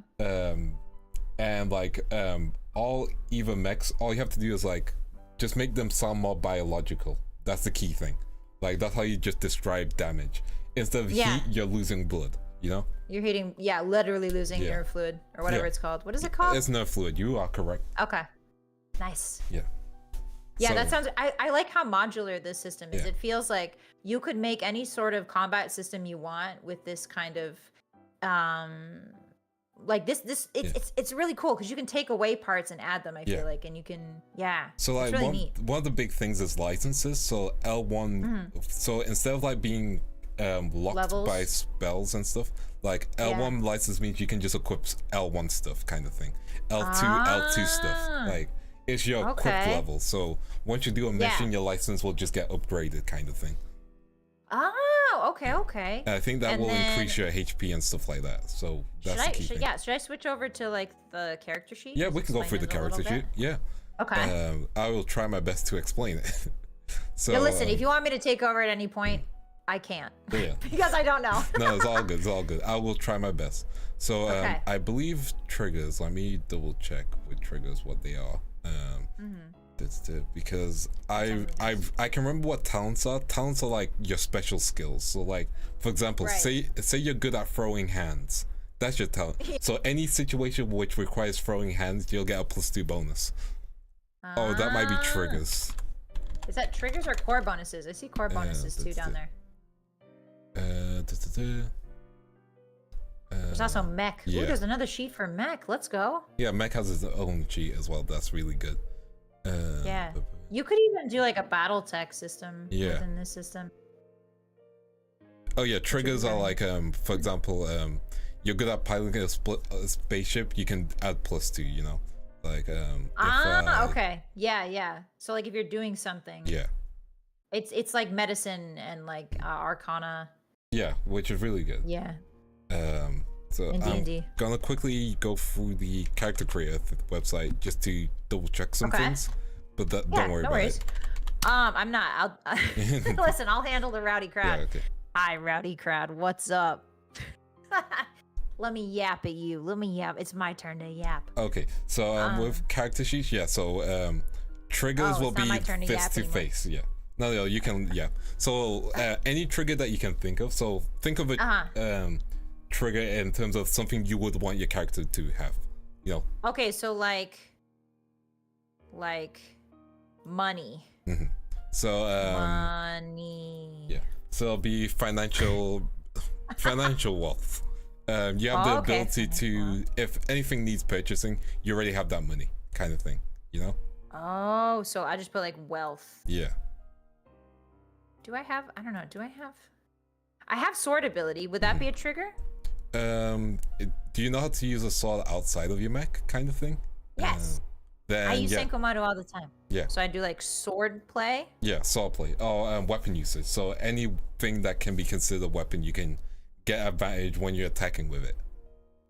Oh, so what? The term is weapons. Yeah. Okay. I'm just being more general because you're gonna get the +2 anyway. So true. Okay. So that's me being as a general DM. So it's like instead of limiting like you to swords, weapons. yeah. Okay, so should I put? I'm gonna put melee weapons just in case. Okay, and then I get a +2. Yes. Got it. So you picked 4 of them. I picked 4 of them. Okay. Yeah. Riz. Yeah. Okay. Riz. So that'd be whenever you're flirting, we can add. Yeah. We can add your Riz modifier. Yeah. Of course. I'm super rizzed up. I'm gonna double check with your hotties. Is that factual? Is that true? Does she have the res? Hotties, I riz you up all the time, hotties. Yes. Nod your heads. Because I might have to take that skill away. We have to take that skill. What do you mean you take that skill away? I gotta be accurate with it. I'm just saying. Depends. Oh, thank you, Evie. I saw a nope. You know. One nope doesn't mean anything. This is a democracy. I got two varies. I got a hell nope as well. I think we're gonna have to change Riz to yapping. Okay, I'll change Yiz to Yiz. That's not what I meant. Yapping. Yeah. Okay. So anytime you need to create a distraction using speech, you can use yapping. Nice. So that's the flexibility of it, you know? Like make it as flexible as possible. That's the key thing from the system. Yeah. Okay. Then, melee weapons, yapping, muscles. I get a +2 to muscles because I work out every day. Okay, we got that. And then I think baking. Did I have you ever seen? I had my members stream the other day. Did you see it? Yeah, that's alright. What do you think I get a +2 for baking? I might need to take a double take. Yeah, let me show again. You were able to write it, so you know I can accept. I think that was good. Yeah, you know. Here, let me show it again. Feel free to show it on stream. You know. Can you see it? What do you think of this cake, sir? Let me see. Have you sent it to me? Mr. Vance Van Creed Globie. Frogger, thank you so much for becoming a squire. Thank you. Yeah, throw at me. DMs. Look at this cake, Vance. Would you eat this as a crocodile? Yeah, it's not decomposed enough, you know. It's got blood on it, though. I mean, red frosting. Oh, if it's got blood, you lost me at red frosting. You don't want a nice little dose of red 40 in your system? You know, fine. I can take some red for you. Yeah, take just like a tiny. I'll give you a little crumb. I'll put it in the water so it gets nice and nasty. Exactly. So, for your talents. +2. Yeah. So for your talents, I believe you only have one. You have 3 level 0 talents. So that'll be. I have many talents. It's true. So that'll be things of like afterwards you can upgrade your talents so they can become more things. So for example, you can have like ace, which is like ace piloting. So anytime you need to do some like, you know, crazy maneuvers or make some really good saves like stuff, then you can use ace for that. So what about like tactics? What if I'm good at tactics? Oh, you could do tactics one. We'll probably have to make that one because I can't see it. Like I don't think it's one that's available, but we can make tactics one. So like planning? Is there like a planning skill? Calculating? No planning, no calculating. Oh wait, siege specialist maybe. That's me. Yeah, your skill with a cannon and blast is uncanny. It's cannons? Yeah. Nice. Can I tell you about a historical siege? Yeah, you can tell me about historical siege. Go ahead. So Julius Caesar waged a campaign against the Gauls. Gauls. They were the Proto-Britain people. So it's like where you lived, right? Where, you know what I mean? Like proto. Anyway, so he waged a war against them, and their leader was named Vercingetorix, which is the coolest name maybe ever invented. Yeah, cool. Yeah, he was the Gaul leader. And so he had a city, and Julius Caesar rolls up to it, right? And Julius Caesar says, you know what? I'm going to starve you guys. I'm going to starve you out. It's called sieging. When you try to starve a town so that they'll surrender. So you surround the town essentially, and you make sure that no trade routes can go in or out. And Julius Caesar's like, I'm going to build a giant, not only am I going to park my army around you so you can't go in or out, I'm going to build a wall around you. So he builds the Romans are really, really good at building stuff very, very quickly because they have a lot of slave labor. But yeah, so they're good at building it very, very quickly. So they build a whole wall around the city, right? And Vercingetorix is like, it's fine. We're going to dig underneath it. So they have their ways out of the city. They're starting to get out. And Julius Caesar's like seeing their soldiers get out. And he's like, no, this is not going to happen. So he builds a second wall around the first wall. He built a second wall around the first wall. He walled the wall? He walled the wall. It's crazy. Anyway, that's the siege. That's one of Julius Caesar's most famous siege against Vercingetorix. That's like kind of petty behavior. I'll be like, oh, you dug out? Yeah. Built a whole other wall around the other wall. So you need more materials for that because it's a bigger wall, right? Because the circumference is bigger. Like, It's so wild to me. You Anyway, can't then wall. yeah, he's like, they surely like the Gauls were like, surely he's not going to build another wall, right? What is he going to do if we try to build under the wall? Nothing, right? No, build a second wall. Oh, Unhinged behavior, now I'm man. curious if he was like, oh, we'll just dig again. And he's like, okay, third wall time. Then they're not gonna do this Well, now. it never got that far. Yeah, no, the siege ended. He won. Yeah. So yeah, he was not the greatest guy, but damn, did he not build like 2 pizza pies around a pizza pie? That's You know like what I'm some saying? JoJo villain level. It's literally a JoJo villain level. Like, it's unhinged, man. Yeah. But yeah, that's history. Colonel That's my history Colonel right now. Caesar das. And now he's a salad that we can Yeah. eat, everyone. That was Yummy. a salad. Oh, I found And that's why he tactician. got stabbed by his friends. I mean, if you build that? 2 walls, I think you're worth stabbing at that point. Yeah, like he was just kind of too good at building Yeah. and like war and stuff. He had to go. Yeah, his He came friend- back. So after that battle, fun fact, he came back to Rome and he's like, I'm the emperor now. And they were like, what? And they were like, we're a senate. We're like a republic. He's like, no, not anymore. Bro. And they were like, all right. And then they stabbed him to death. Yeah, that makes sense. Yeah. Yeah, History, man. Imagine coming into your like VTuber company and going, I'm the CEO now. Just I'm in like- charge. Yeah, my turn. My turn, actually. Yeah, no, that would not go down well. Okay, so siege talents. Yeah. Those are my So, siege talents. You got tactician as well, so tactician's available to Oh, you. let me put that. You get Actually, I +1 think on I like- any melee or accuracy. You can pick 3 talents. Okay, so let's do tactician. Mhm. I like the sound of that because I have a lot of brain cells. The hotties know Yeah. this. Tactician. Is that true, I'm hotties? so smart. Please verify for me. Guys, do I have a lot of brain cells? I'm watching you. I'm watching you. I'm watching you. It's fine. You can come here for safety. Just type in here and then leave again. It's fine. Don't give them clemency. They don't deserve. They I don't can't deserve even sanctuary or spell clemency. I can't spell clemency. Let me spell it for you. Thank you. Clemency. There you go. Thank you. That's thank not my talent though. That's your talent. you. Okay. Clemency. Wait, where They did you said type hell it? no. Okay. They said hell no. Okay. Thank you.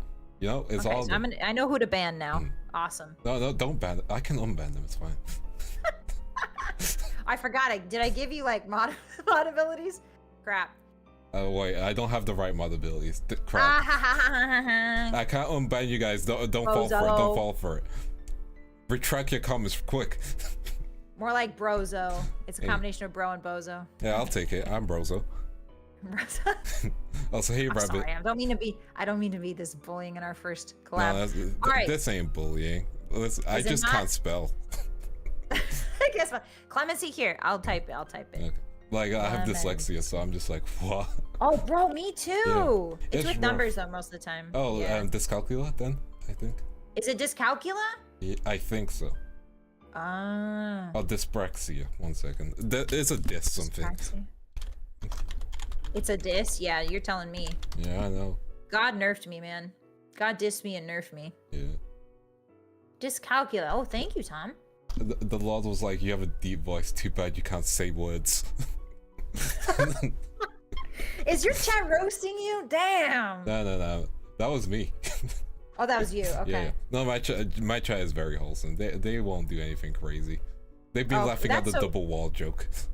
I'm glad that your chat's wholesome because mine is mine are like little gremlins and they never listen to anything I say and they never obey me. So I'm glad that you at least have a chill experience with your Vandals. Vandals? Vandals, yeah. Vandals. Oh, why didn't you just say mercy? Bruh. No, I'm upset about that, bruh. Why do you have to thesaurus me? Bro really said, why didn't you just say mercy? Man, come on. I just did the first thing that come into my brain, okay? How is clemency the first thing that comes to your brain? Because Oh, when I was, do you really want to know? When I was a child, I sat on the toilet and I read thesauruses. yeah, fair.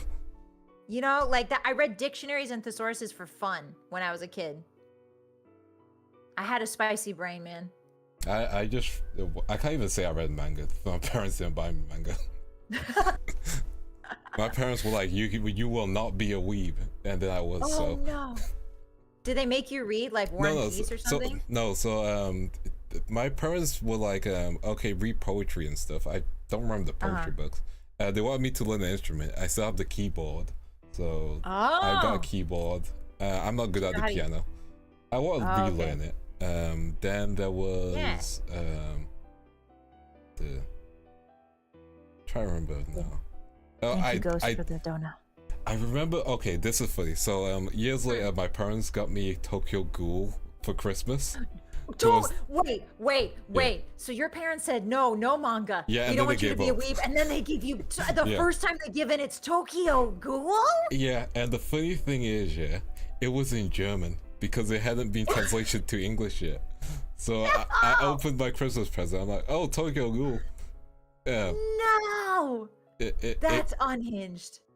I don't understand this. Nice. And then you open it up and it's German. Yeah. But like I still have it, and it's like still a nice Christmas present, but like man, this is the most German I know. Tokyo Ghoul German. Yeah. That's incredible. I have a similar story where my parents were like, "Oh, you're learning how to draw anime, right?" Yeah. My dad and my mom thought it was really cringe. I don't believe in cringe, but they thought it was really quote unquote cringe. And so my Scarlet stepmom was like, you know what? I'm gonna nurture this ability. So she gets me a how to draw manga book, but she gives it to me.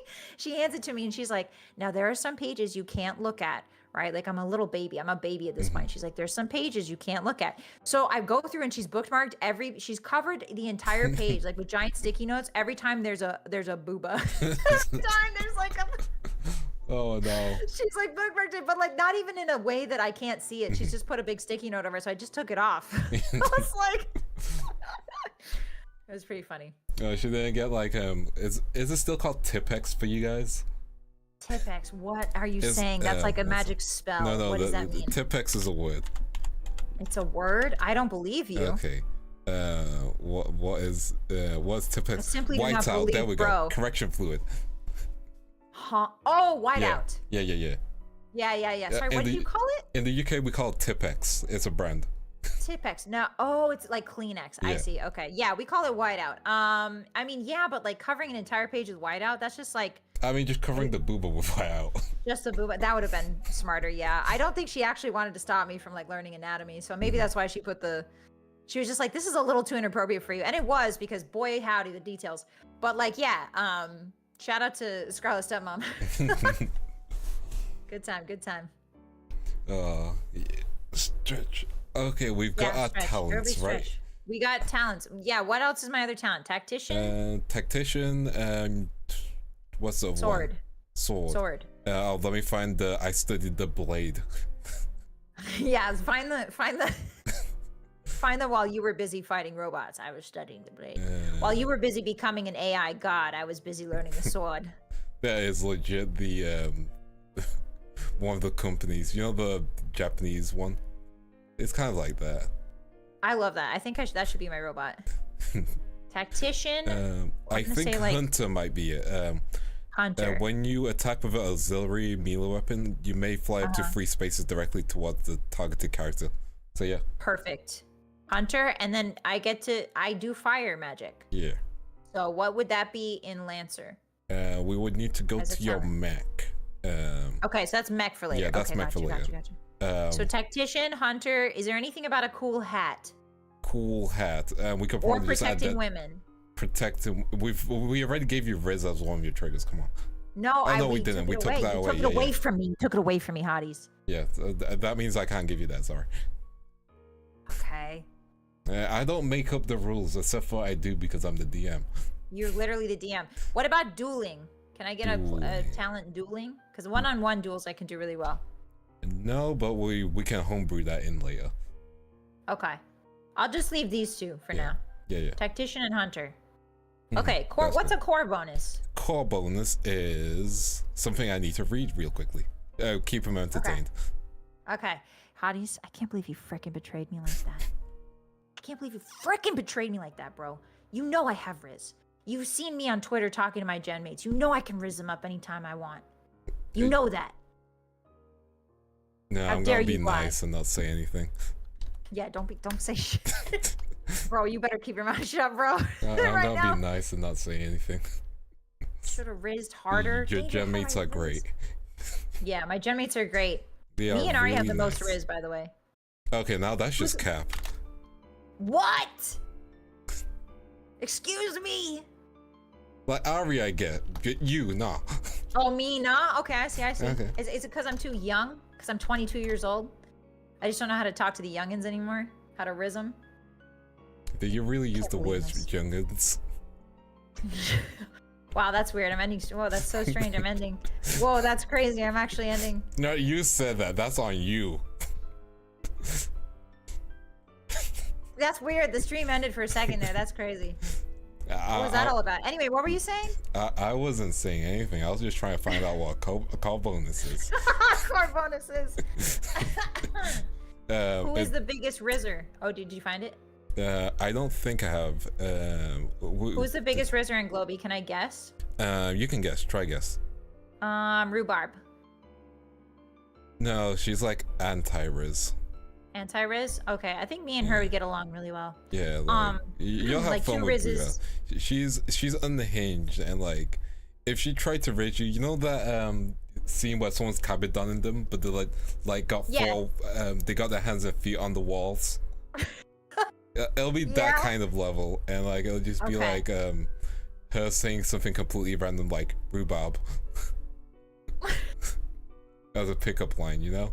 Okay, so I can expect like feet things with rhubarb.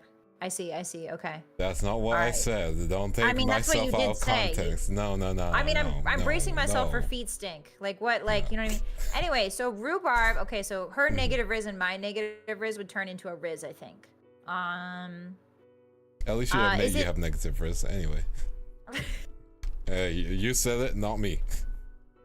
Listen, I've been told, okay? I listen to what I've been told. If it's true, then I'm not going to deny the truth. Okay. I'm a logical person. That's fair. I can't figure out what a call bonus is, so we're just gonna That's leave okay. that. Can I just write it? Like, Yeah.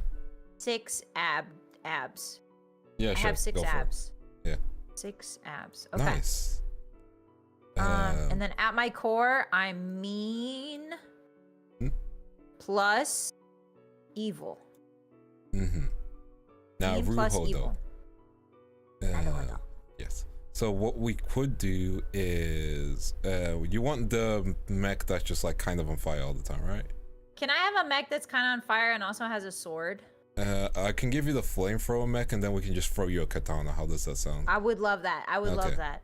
The mech's name is Flameheart. Okay. Yeah. That was pretty easy, huh? Yeah. Very easy. That makes sense. You had the name all ready to go. Nice. Yeah. Let me find the mech details that you need to add and the page you need to just take them from. Or I can just read them out for you, and you can just take them for that. Yeah, yeah. Let me find it. But let's find your flamethrower mech. Yeah. Okay. Anyway, so is Bonnie the biggest Rizzer? No. No. No. We're talking natural Riz. Like we're talking like her, you know what I mean? Like just it comes sort of oh, flows naturally. Yeah, it flows naturally. No. Okay, so not Bonnie. Is it Kiri? She's got some Riz. I watched her stream with She's fast. I don't think it's Riz. Good. See, I can't judge my genmates Riz. I think I just have to admit that. Yeah. Yeah. You guys are like Rizless is what I'm hearing. All of Globie is Rizless. No. That's just slander. That's just slander. We can't have that. I'm trying to figure out how this works. No, you're good. I would say in general, I would say that believe it or not, Nova Senpai has a bit of Riz. She doesn't know it, I don't think. No, I can believe that. I can believe that. Like, yeah, she has like unintentional Riz. Her and Stella are like they're so like bro that they circle back around to like they got that unintentional Riz. Yeah, like they're so helpless. You know what I mean? Like they're so helpless and like just little guys that you're like, oh, you know. No, I can see that. Yeah. I'm trying to get the details down for it. So the hull would be a 6. Hull would be 6. Yes. And then systems would be 8 for defense. 8. for defense. Yeah. -2 for tech attack. Which I get -2 for which one is that? I think is yeah, tech attack is the second attack one. -2. Yeah. Then Why are you giving me negatives? It's just a system. I don't make the rules. When you literally make the rules. I am literally reading out the rules. We're literally making rules today, Vance. Yeah. Listen, I'm trying to figure things out. I don't know how attack bonus works. That's probably something I'm gonna have to work on later. Plus 23 plus 10 plus 15. Wait, who's got Menhera Riz? Who's got Menhera Riz? What is that? Is that the one? Is that the Yandere one? No. Menhera is like what's Menhera? It's the crazy people. Oh, like fully unhinged? Yeah, crazy Riz. Oh, okay. But how is that different from Yandere? Because a Yandere is Yandere is crazy, but like crazy in love. This person is just crazy. Oh, I see. Okay. I think that's the difference, right? Okay. Maybe, I have no idea. All I know is like tsundere. I'm from the youngins. I'm 22 years old, so all I know is tsundere. Yeah, please stop using youngins. Like I'm trying to help you, homie. Help me with what? I don't need your help, bro. Okay. I'm young and youthful. I have a doctor's note. How is that going to help?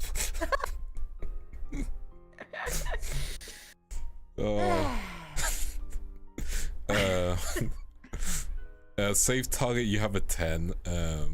I'm gonna have to figure out how all of this works, but like you can just give me the base. We don't have to like fill out every single detail, but definitely like give me the ones that you know. Yes. One of the things you would definitely have is like an explosive vents. So like heat? Yeah. So, vents? Yeah. So that's in your weapons, I believe. So my weapons. Yeah. Ooh, okay. It's your flamethrower. So what do I call this? Flamethrower?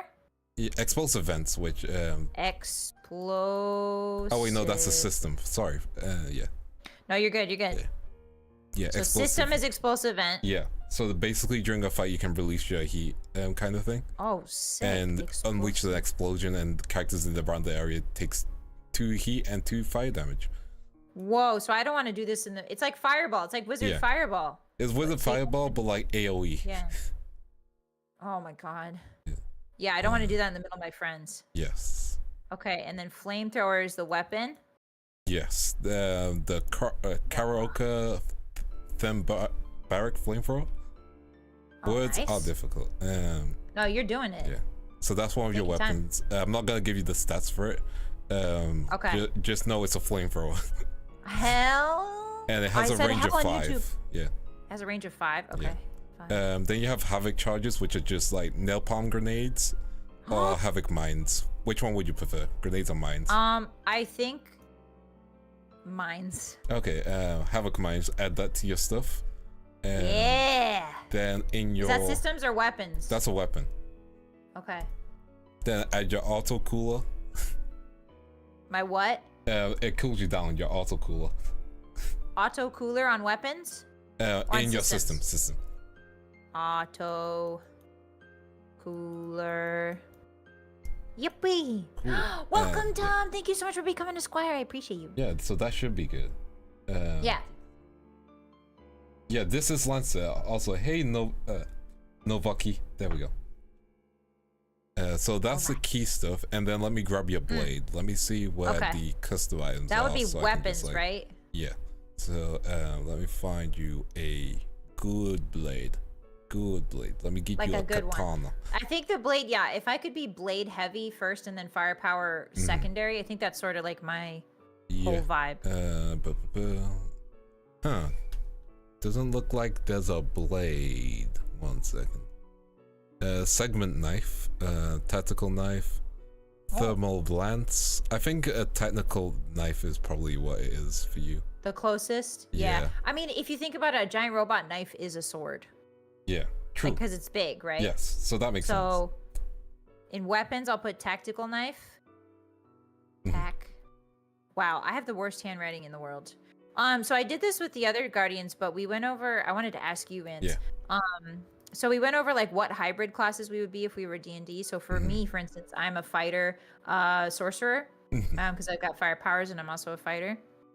What would yours be? Like your probably fighter. What about druid? Because you could turn into a crocodile. True. Wild shape though.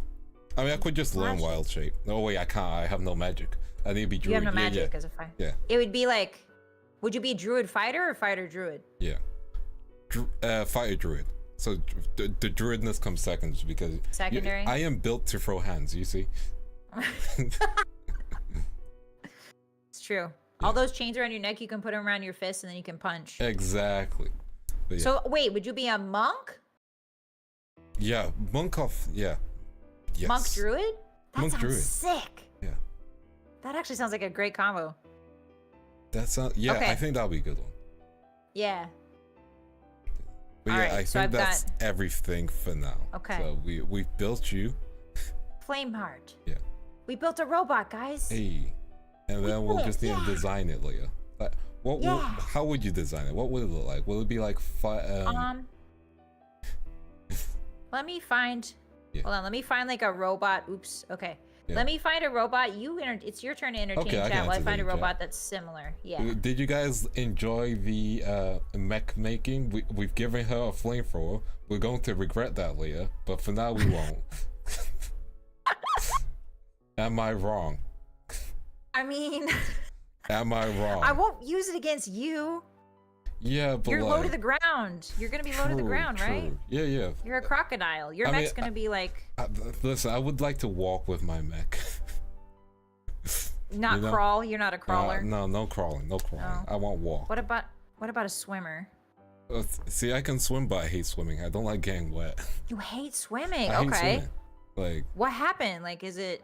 Oh, this was a long childhood story, and it goes back to the days of my brother just pushed me into a pool when I didn't know how to swim at the time. And you didn't know how to swim? I didn't know how to swim at the time. That's an L. That's an L for bro, honestly. Yeah, okay, I found the one I bro would do stuff like that.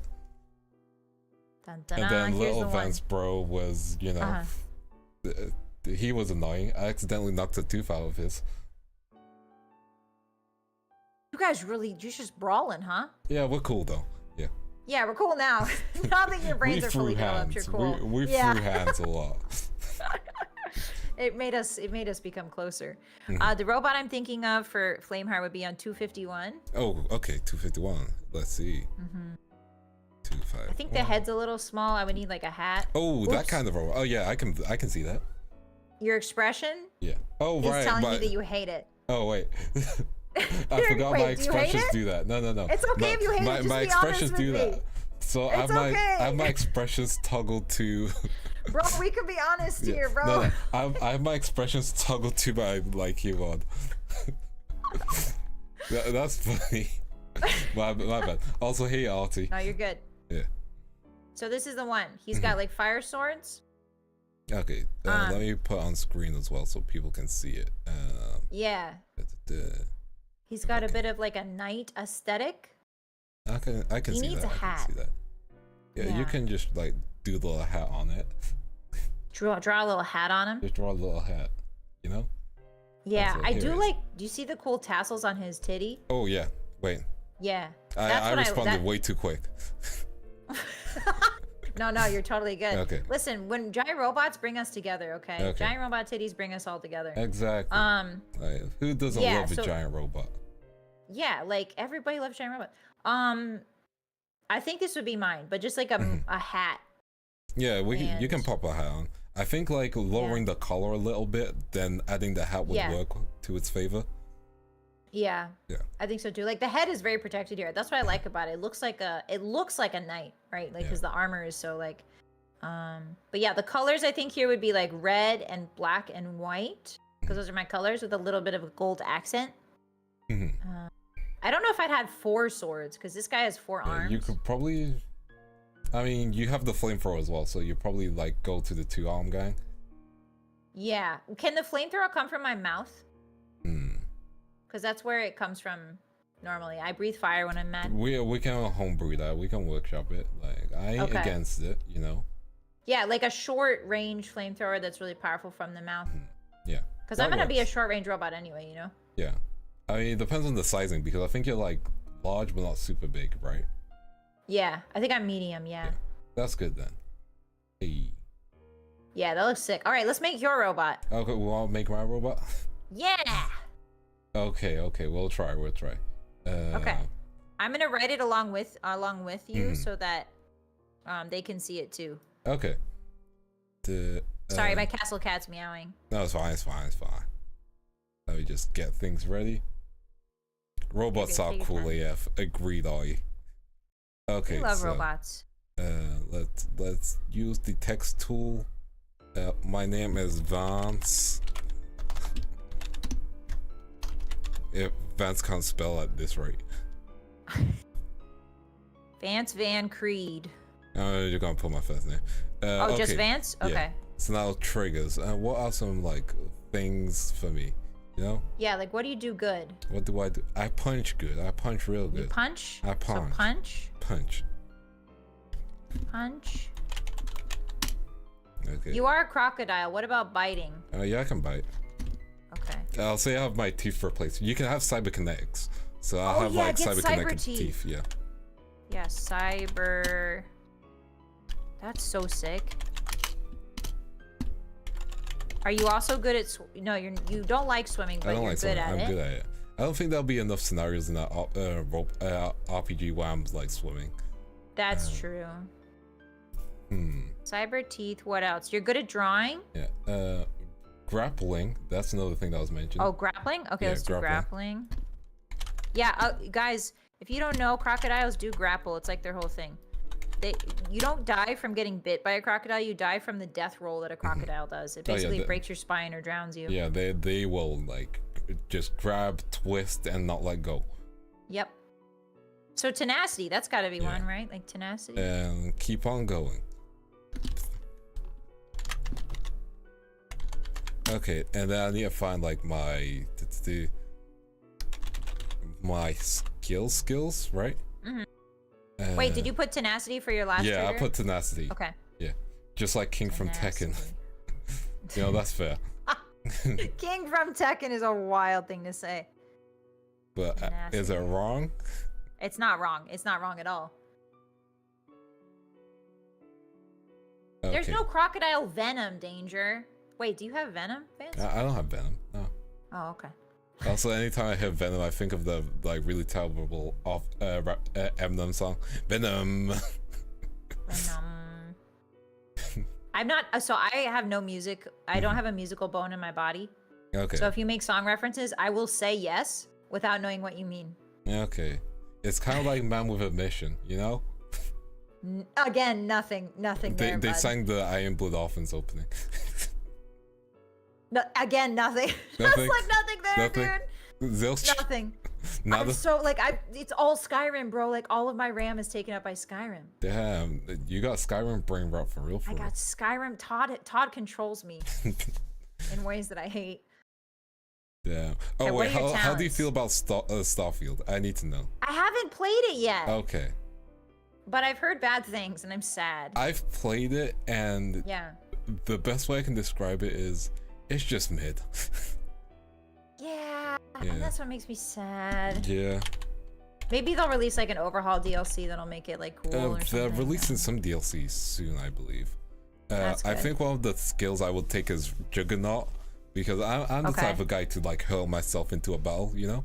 Juggernaut. Yeah, I feel like you'd be a good like if you and I went to war, I would not mind a crocodile on my side. You know what I mean? Like I wouldn't say no. You wouldn't mind a meat shield. That's what I'm hearing. No. no. Listen, I don't need a meat shield, okay? You just do your thing in a corner. You're my distraction. Yeah, I'm not even a meat shield. I'm distraction status. You're the distraction while I flank him. Yep. Walking armory, I think that'll be a good one. Like carrying all the guns because the amount of chains I have. Oh, true. Walking armory. Okay, so we got that. And then we need to figure out my last one. She doesn't have to be faster than me. She just has to be faster than you, Vance. Damn. That's true. That's true. That's how it goes. Damn. I think I might be faster than just a little bit. Just You might be. Not much. The crocodiles are pretty fast. I'm just saying. They do. They run 45 miles an hour. I'm not sure what that is in British distances. We use miles per hour. You use No, you don't. You use kilometers. Stop lying. We use miles. Are you trying to gaslight me right now? I ain't gaslighting me. I ain't gaslighting you guys. You guys use kilometers. Bro, are you for real trying to gaslight the gaslight master right now? No. You guys use kilometers. It's weird that I'm ending the stream again. That's crazy. Yeah, we use miles per hour. Listen, all the people from the UK in chat tell the truth. Stop trying to gaslight me. No. Hi, Stella. Hey, Stella. Oh, Tom says you guys do use miles. Okay. See? Why do you use miles? Because it's on our cars. Like, and also we do the weird Europe thing of like we do the America thing of driving on the other side of the road. Oh, sure. Yeah. Wait, I think. Which side do you drive on? I mean, if I told you that, I'd have to kill you. Okay. It's a government secret. That's fine. That's understandable. So both sides of the road whenever the people are in your Both way. sides of the road whenever we feel like it. Exactly. Yeah. Metric users shaking my head. See, I'm gonna be real. I don't know what these magical numbers are. Sometimes I use miles per hour. Sometimes I use kilometers, and I always use degrees Celsius. I'm never going to say Fahrenheit. That's stupid. Say Fahrenheit. Say Fahrenheit. No, say it. It's stupid. It's stupid. It's stupid. It's stupid. It's stupid. It's stupid. It makes sense. It does not. 0 degrees. 0 degrees is. Your 0 degrees is minus 700 and something. Sense. Yeah. 32 degrees is freezing, and boiling is like 100 and something. I don't know. That anyway, doesn't make sense. 0 should be just no, 0. No, it's good. No. We've mastered 0. 0 is 0. Oh, don't bring Calvins into this. Yeah, don't bring Calvin. Actually, do. No. That might be the final. That might be like the one that we can all agree on is Calvin's. No. We're not bringing Calvins into it. We just accept that Fahrenheit is stupid. Because whenever I get a message from a friend, there's a they're book like, named after Fahrenheit. Is there a book named after Celsius? There's also a game called Fahrenheit, which is terrible and was made by David Cage. Yeah, but there's a classic book that's like required reading in all schools named with a Fahrenheit in its name. Is there one for Celsius? No, listen, there probably is. I just can't remember. Yeah, because it's not a classic book. That's crazy. That's wild, bro. Yeah, all I'm saying is, Yeah. You know, the rest of the world uses degrees, and when you say Fahrenheit and I get a message from a friend being like, oh man, it was 60 degrees, I'm like, wait 60 or 70 degrees, that's ridiculous numbers. And then I translate it and I'm like, you guys are fine. Listen, did you know that I learned how to read Celsius because of phasmophobia? I mean, yes, because we use real numbers. No, that was the first time in my life that I had to use Celsius.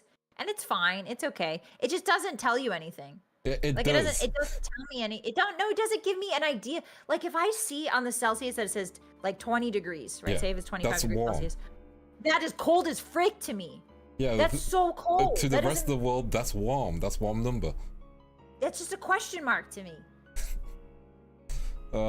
Listen, we're ruining our friendship over this. We'll have to move. I know. On. Yeah. I know. Even though your numbers are wrong. I think we're gonna start the second Revolutionary War, to be perfectly honest. Listen, you'll lose. Yeah. You can't tell the. I'll lose. You'll lose. Okay.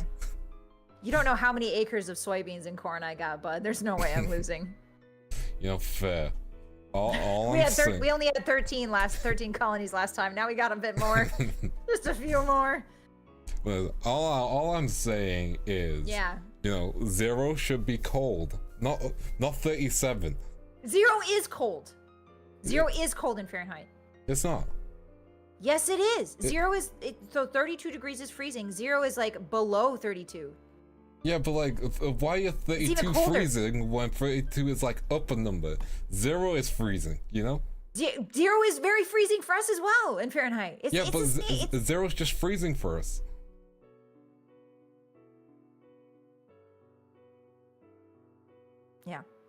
We gotta move on. We gotta move on.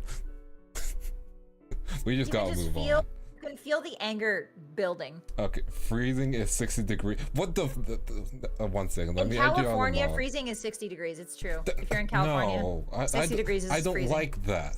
I don't like that at all. Why is big number freezing? Because it's California, bro. Nobody. If it rains in California, it's the end of the world, and it's 60 degrees is freezing. I don't like this. And you don't flush your toilets. Nobody flushes your toilets in California because you're trying to preserve water. What the heck is wrong with the U.S.? If it's yellow, let it mellow. If it's brown, flush it down. Yo, that's what we say in California. Americans, you okay?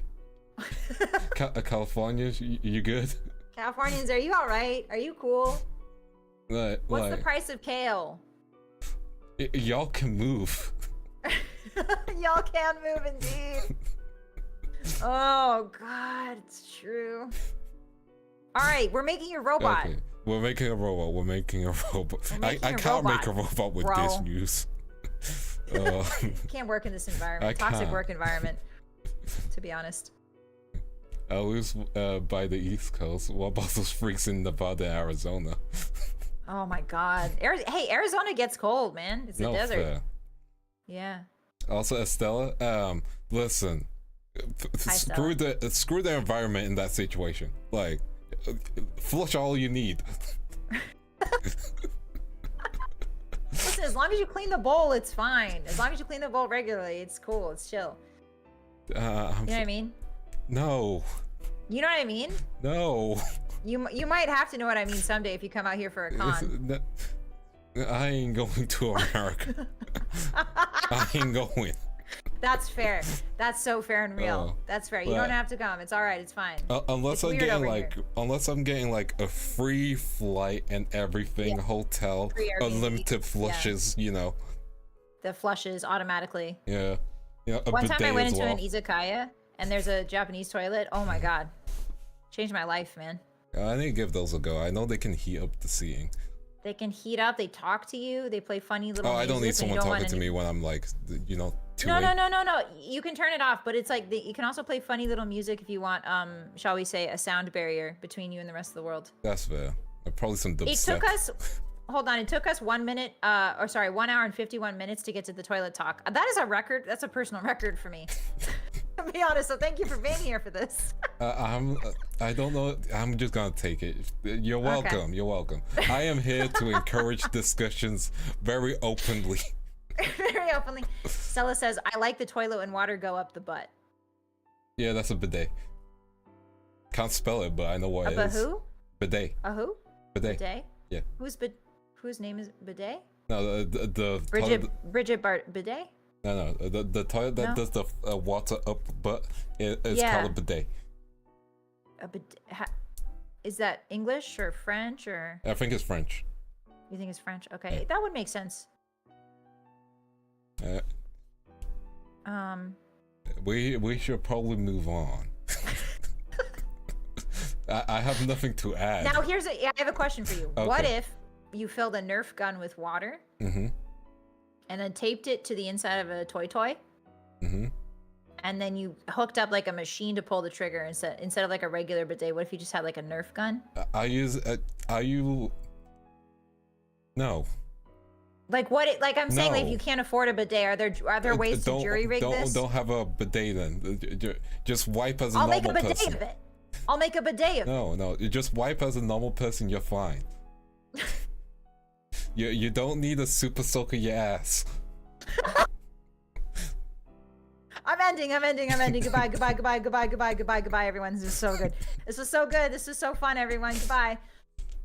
Okay, so anyway, your giant robot, bro. Your giant robot. It took the word super soaking your ass to change the subject. So really, I realized that was the line too far, because I can talk about toy forever. The Guardians have spoiled me. We just talk about toy all the time. Anyway. What's your core bonus, bud? What's the core looking like? We don't know what that is still. I know, but you can make it up. So, like, what at your core? What are you? At my stinky? Core, Let me write this. No, stink. Don't. That's slander. No. Stinker. Yamete coulda stop. Oh. Okay, then offer me a better solution. Riz. Offer me I have Riz. We'll go with Riz. That's my call. Okay, let me write that down. Let me write that down. Yeah. I'm writing it down. Yeah, that better be Riz with double Z. Okay, double what? Sorry. Z. Z. Z. Z. I'm gonna. Okay, I wrote it down. Okay, I'm checking what you wrote on stream. No, you shouldn't actually. Oops, I moved the mic. Don't look at that. The disrespect. Okay. Zed? Okay. Sure, what sure. else? My second call bonus. Cool hair. Cool hair. We'll go with that. Cool hair. Cool hair, which is extremely difficult to draw. Oh, I bet. Yeah. Fun fact: have you seen the gender bent art of me? Oh no! Can I see that? I would love to see that. I want gender bent art of me now. It was done by Ruraro, and let me find it. Oh, cute. It has the most gangster caption ever. Wait, what does it say? When it's translated from English to Japanese, I know this is probably the wrong translation, but it's like, those who shoot should be prepared to be shot. What the Shakespearean freaking stage play is that? Which is because I was like, oh, I shouldn't be in a bunny suit. No one wants me in a bunny suit.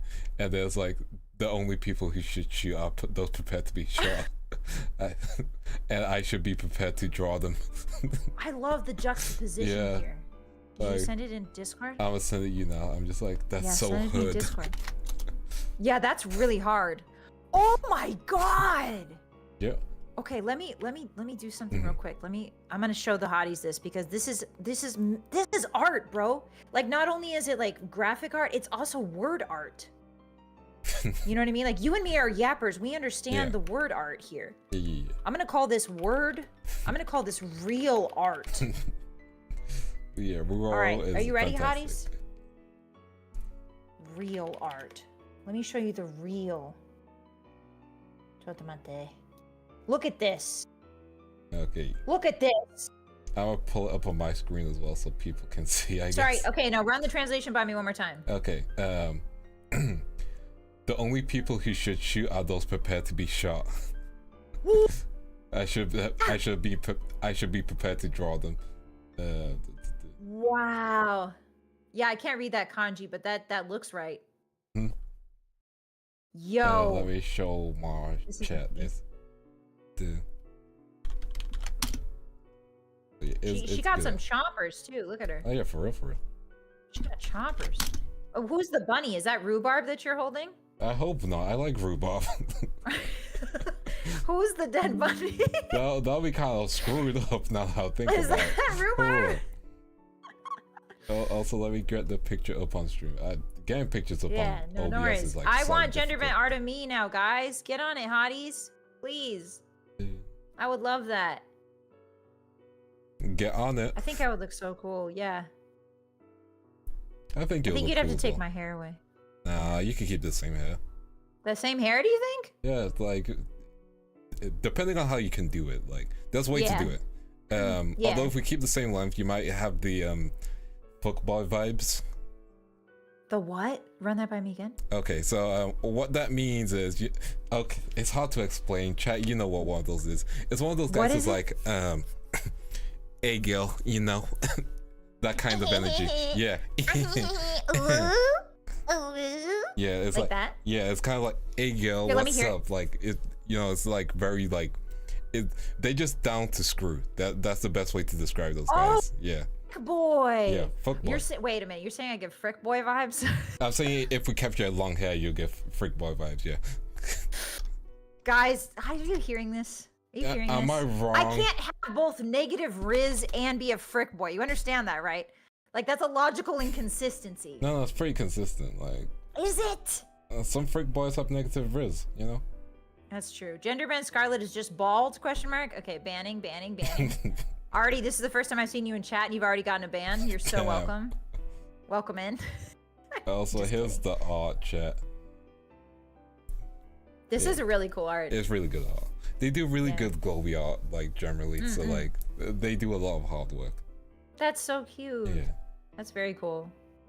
But all right, back to the robot. Yeah. Back to the robot. Back to the robot. Yeah. Enough I'm not distraction. distracted anymore. Okay. So your mech. It's your mech time. My mech. Okay, gotcha. My mech.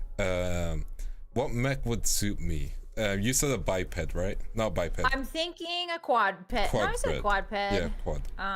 You know what? I'll accept and I saw one. What's a good quadped? Yeah, I saw one that was gonna look like, or that looked a lot like you, I thought. So let me see if I can find it again. There's like a picture. You want to give me the gun with the invisible? Give me the mech with the invisible gun. No, because then I'd be terrified of you, I think. Because the way that thing has hands, it's the hands on that thing that freak me out, that's just people hands. On the legs as well. People hands. It's people hands, and it's like skinny and weird. Okay, here's what I'm thinking. Okay. I'm thinking 215. 215. It better not be the self-destructing one. Oh. I don't know if it is. Oh, this is the. Oh, this one. Oh, you hate it? No, this one has the cool law again. It's keyboard presses. I need to move my hotkeys. I'm gonna be real. I use numberpad way too much for them to be there. That's the mech which has it has an invisible space inside. Wow. And there's no pilot seat, so you're just sent to another dimension to pilot it. Wow, that's so sick. Yeah. I mean, if you think about it, a crocodile stomach is another dimension. Yeah. You know what I mean? Kind of. I get what you mean. Yeah. So I'm thinking like this, but so like you're quadruped, but then you're also, I guess this would be like 6. Yeah, true. So. And I got arms as well. That should be fine. I think you need arms for punching.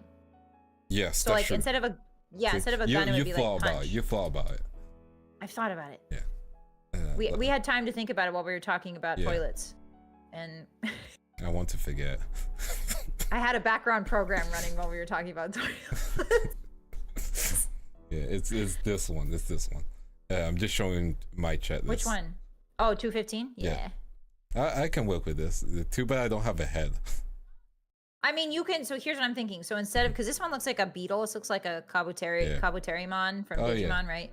I'm thinking instead of the all of that, you can have jaws. Oh yeah, we can work with that. Big ass like jaw. I'm thinking big arse jaw. Yeah. And then maybe also a black hole in there. I mean, inside your mouth. If you get bitten, it's over by a croc, right? So I'm the Kirby of mechs, you know. You're the Kirby. Yes, you're the Kirby, and you're also the Sonic. Yes. With all the you're also the Sonic. Question mark? I'm not gonna finish that. I don't know what that means. I'm just gonna take it as a compliment. Yeah, take it as a compliment for sure. Yeah. So like, there's feet. You got feet. Those look like gorilla. Those look like. They look like hooves, kind of. Yeah, like hooves or like So you wouldn't have hooves. You'd have like full. Clawed hands. And then beat down fists. I think your 2 arms at the top should be bigger. Yeah, no, I agree on that.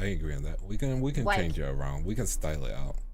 Yeah, you need 2 huge forearms, and honestly, like if those forearms were bladed, because like your grabbing mechanism, your main mechanism is your mouth, because you're a crocodile. So I'm thinking like, what if we echo the jaw design up top with huge, massive arms that are also bladed, like teeth?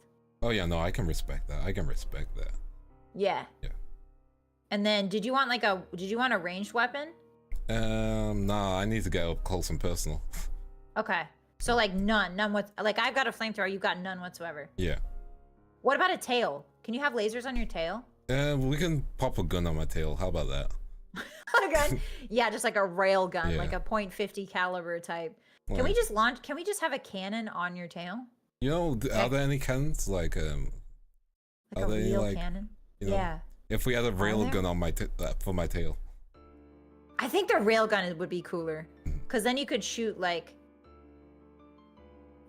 see your necklace, like you've got necklaces. What if those were the ammo, just like full spikes? Ooh, like what if it's a gun that shoots spikes from your tail? Yeah, I'm down with that. I'm cool with that. Yeah. Yeah, I don't even want to write the points. I just want to like think about like how that would look. It would be sick, because it would be partitioned. It would be like a partition tail, so that it would like clink, clink, clink, clink, clink, so it could move, right? And then when you want to shoot, it goes clink, clink, clink, and then it goes, brrr, and it shoots like a big rail. You know, that makes sense. You know, Yeah. Instead of filling out the rest of my sheet, how about we figure out which mechs would suit which VREF girl? How about that? From this book? Yeah, from this book. Just from this book. Okay. Are you thinking of anyone in particular? Okay, we start at the top with Nova Senpai. Start at the top with Nova Senpai. She needs a dragon-like mech. Dragon-like mech. Oh, I can see that. I can see that. Dragon. It needs to be sort of icy, maybe. I think a lot of energy weapons. Yeah, a lot of energy weapons, a lot of blues. A lot of blues, a lot of energy weapons. And like card game brain rot. Card game brain rot. I love you, Nova Senpai. Part of me's thinking, you know the Horus Balor, so 193. What page is that? Well, 193, yeah. 193, sorry. I thought that was a just because number. That's the mech that can change frequently. Let me see. So it could have wings on it, you know. And it's got the dragon-like feet. I kind of do love this for Yeah. Nova Senpai, yeah. You get what I mean? Yeah. Got the dragon-like feet, it's got the tail, you know. Yeah. It can create its own wings kind of thing, you know. Yeah, and that would all be like icy fire. Yeah. That would be like frost and like oh, yeah, maybe some of the metal is frosted over. Mm-hmm. You know, and like I think the head needs work. The head definitely needs work. We could make it more dragon shaped, you know? It's gotta have horns, right? Yeah. It's gotta have horns on that head. And it shoots lasers, and it shoots white, beautiful white blue lasers. I can see it now. See, we can see it. But there we go. First one done. First one down. Is there cryo weapons in Lancer? No, but we could just homebrew that later. Yeah. A lot of heat weapons because the one guy who made flamethrowers. Oh yeah, if you just like yeah. That's actually really good. Just reverse the point system for that. Yeah. Okay, the next one, who are we looking for? Oh, I found Stella. Oh, you found Stella? Which one's Stella? It's literally the next page. Oh, let me see. Oh, that you got done dirty. I disagree with that. Look at this thing. Look at this thing. That's the super hacking one. I know, but she's a wizard. Yeah. True. So that's like, you know what I mean? Like, if it's super hacks, that's kind of hacking's kind of wizardry, right? Yeah. And like, it's giving Rat a little bit. I just can't believe you. Giving little stinker kind of a bit. I think like with some galaxy stardust around it, maybe. Some like stars and like we want like a deep blue with some gold accents on this, with like maybe some stardust covered in stardust. I love the ears. They remind me of her Whistlers, which are her little like my hotties. She has Whistlers. They're little rabbits. So I kind of love it. What do you think? See, now you've given all the explanation. I can't say no. However, I should. I should say no. I should say no. But I can't. But you raise valid points. There's a face on the kneecap. Look. There's even a little happy guy face on the kneecap. Look. On the right one. Oh yeah. Oh yeah, I see what you mean. He's like, ha. That's how I know it's Stella. All right, your turn. Okay, Salmon Senpai. Let me find one. See, I'm thinking like needs more pinks, correct? More and pinks, like yeah. Elegance as well, you know? Probably orb based, I would say. Orb based. See, I have one in mind, but like we would need to change it up a bit. Yeah. Let me see if I can find it again. There's so many good robots. There's so many in good here. ones. Wait, I kind of found one. Okay, yeah, you find it. You find yours. Okay, so I was thinking, just because it got the orby shape. Yeah. One second, I think I lost it. Wait. You're okay. Oh yeah, no. 161. 61. Yeah. Okay. But like, it will need some alterations if you get what I mean. I'm at 190. Okay, 190. Oh, I'm at 130. I keep overshooting it. Oh, I just type it. Well, see, that's a smart way to do things. But I'm known for being smart, actually. Yeah, very much. Oh, yeah. Yeah. So like, it's got the pose. We turn the ring behind it into an actual orb, or like have an orb floating in it. Of water or something, yeah. kind of like that, or like turn the ring on the back of the head to like 2 orbs on the side. Change up the face a bit so it's more like, you know, less threatening, because she ain't threatening. True. Yeah. Very true. She's very like very nice, very wholesome, non-threatening. Yeah.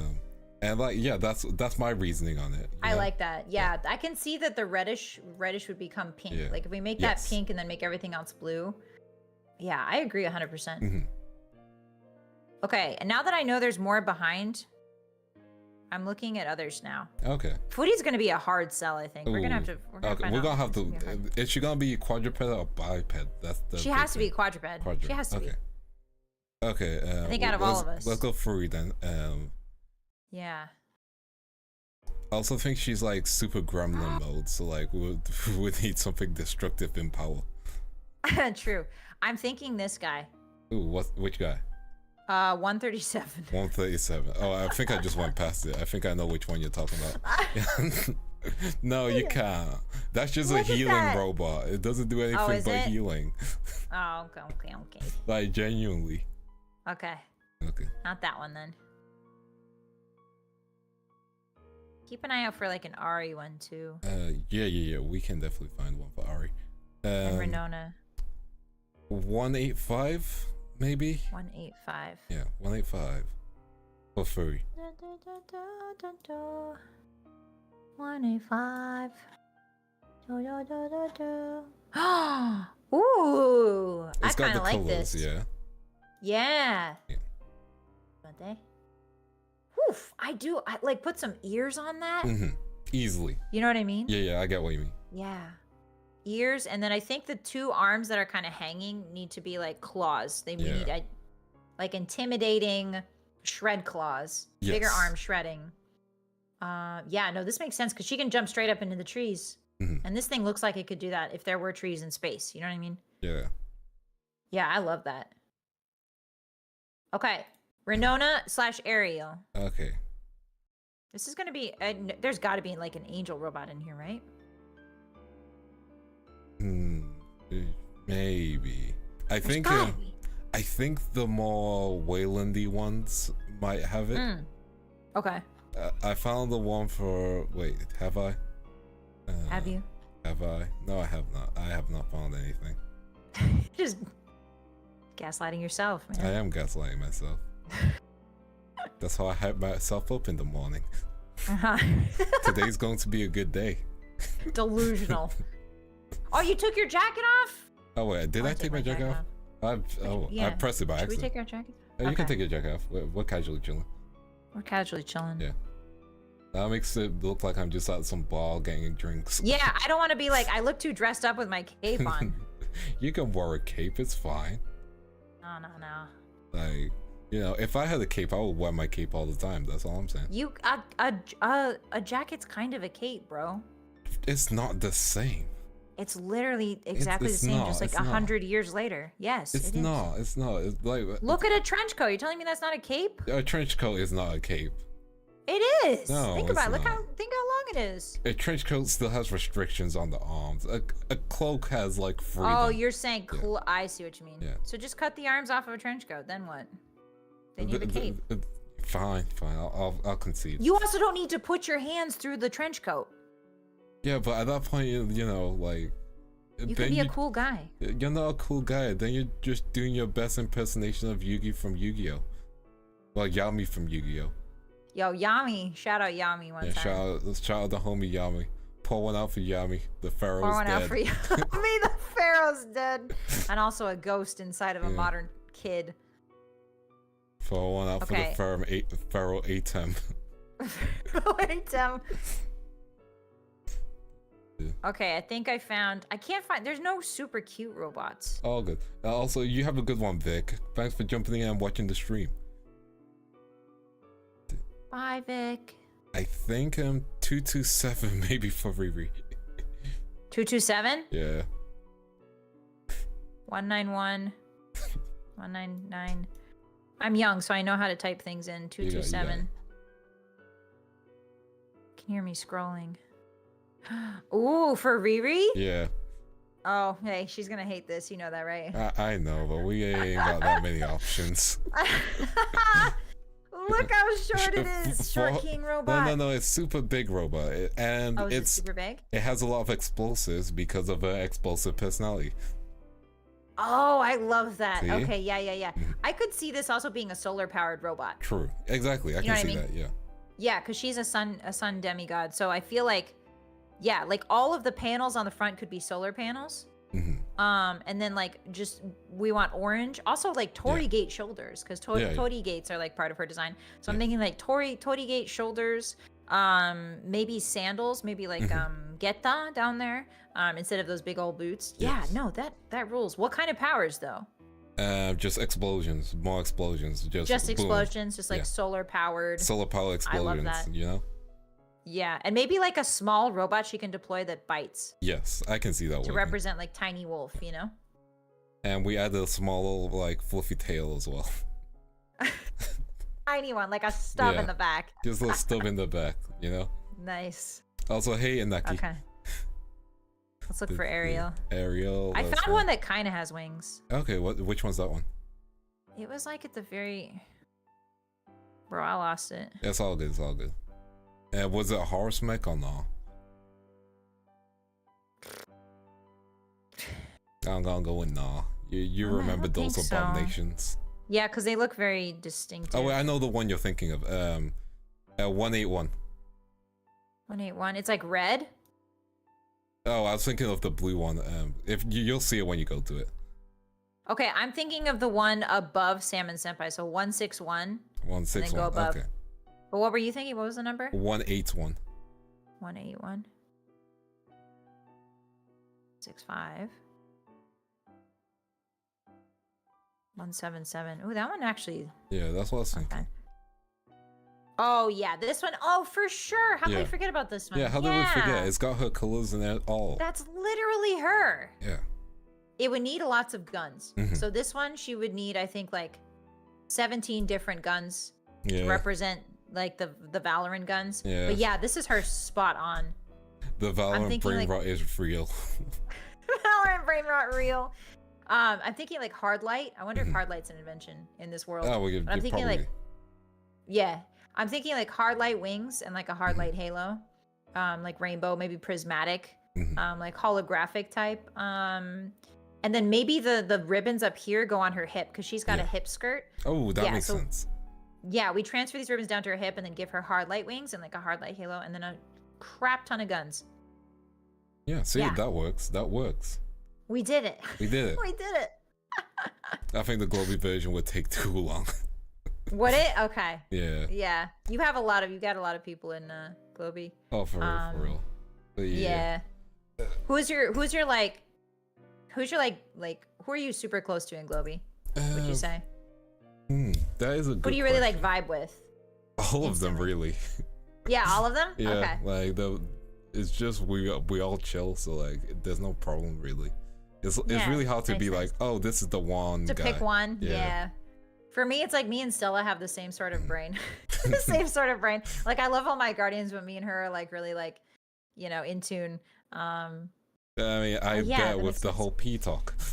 Hey, no, absolutely not. I don't know what you're talking about, mister. I don't know what you're saying. I've never mentioned P once in the stream. That's crazy. Crazy. Why would you try it? Why would you lie to me like that?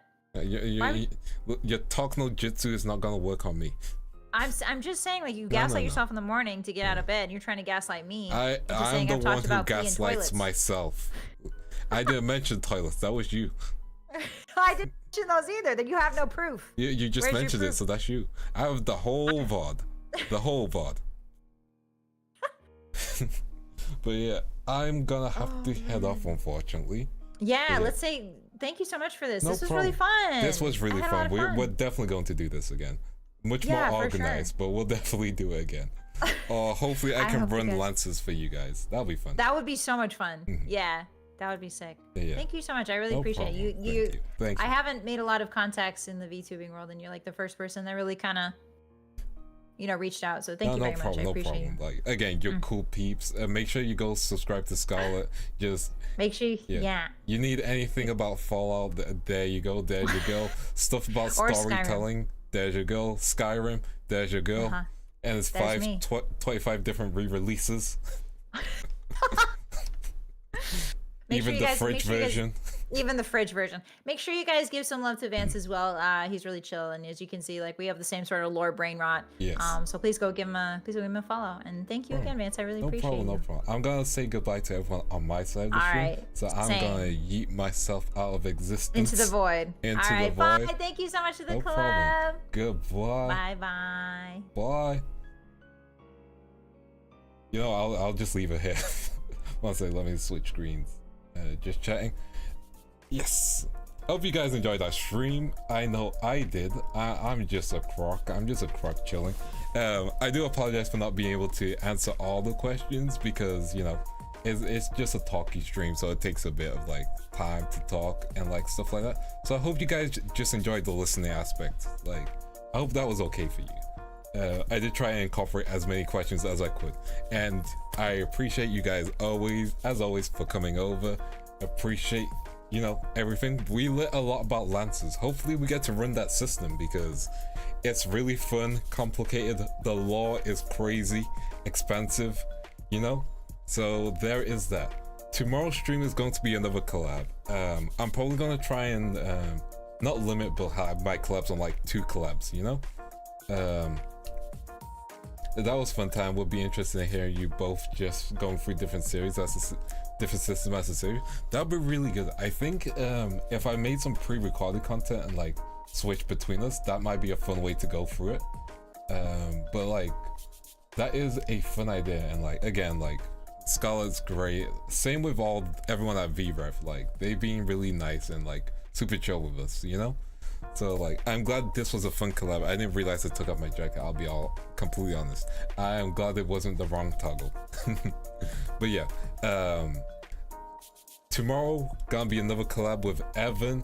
You guys know who Evan is. If you don't know who he is, where have you been? He is a really fun, really, you know, unique with his content.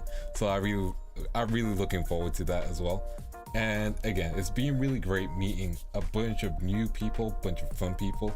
And yeah, we are going to find someone to raid. So who we gonna raid? And let me see who's available. Let's check. Oh yeah, I am going to try my best to play Soma again later. Like, I am going to win. I am going to beat that game. That game will not beat me. Let's see, I believe Miel Senpai, Miel Senpai is pulling for gacha, so, you know, send her your look. So I'm gonna switch screens. You guys have a wonderful day, and thank you once again.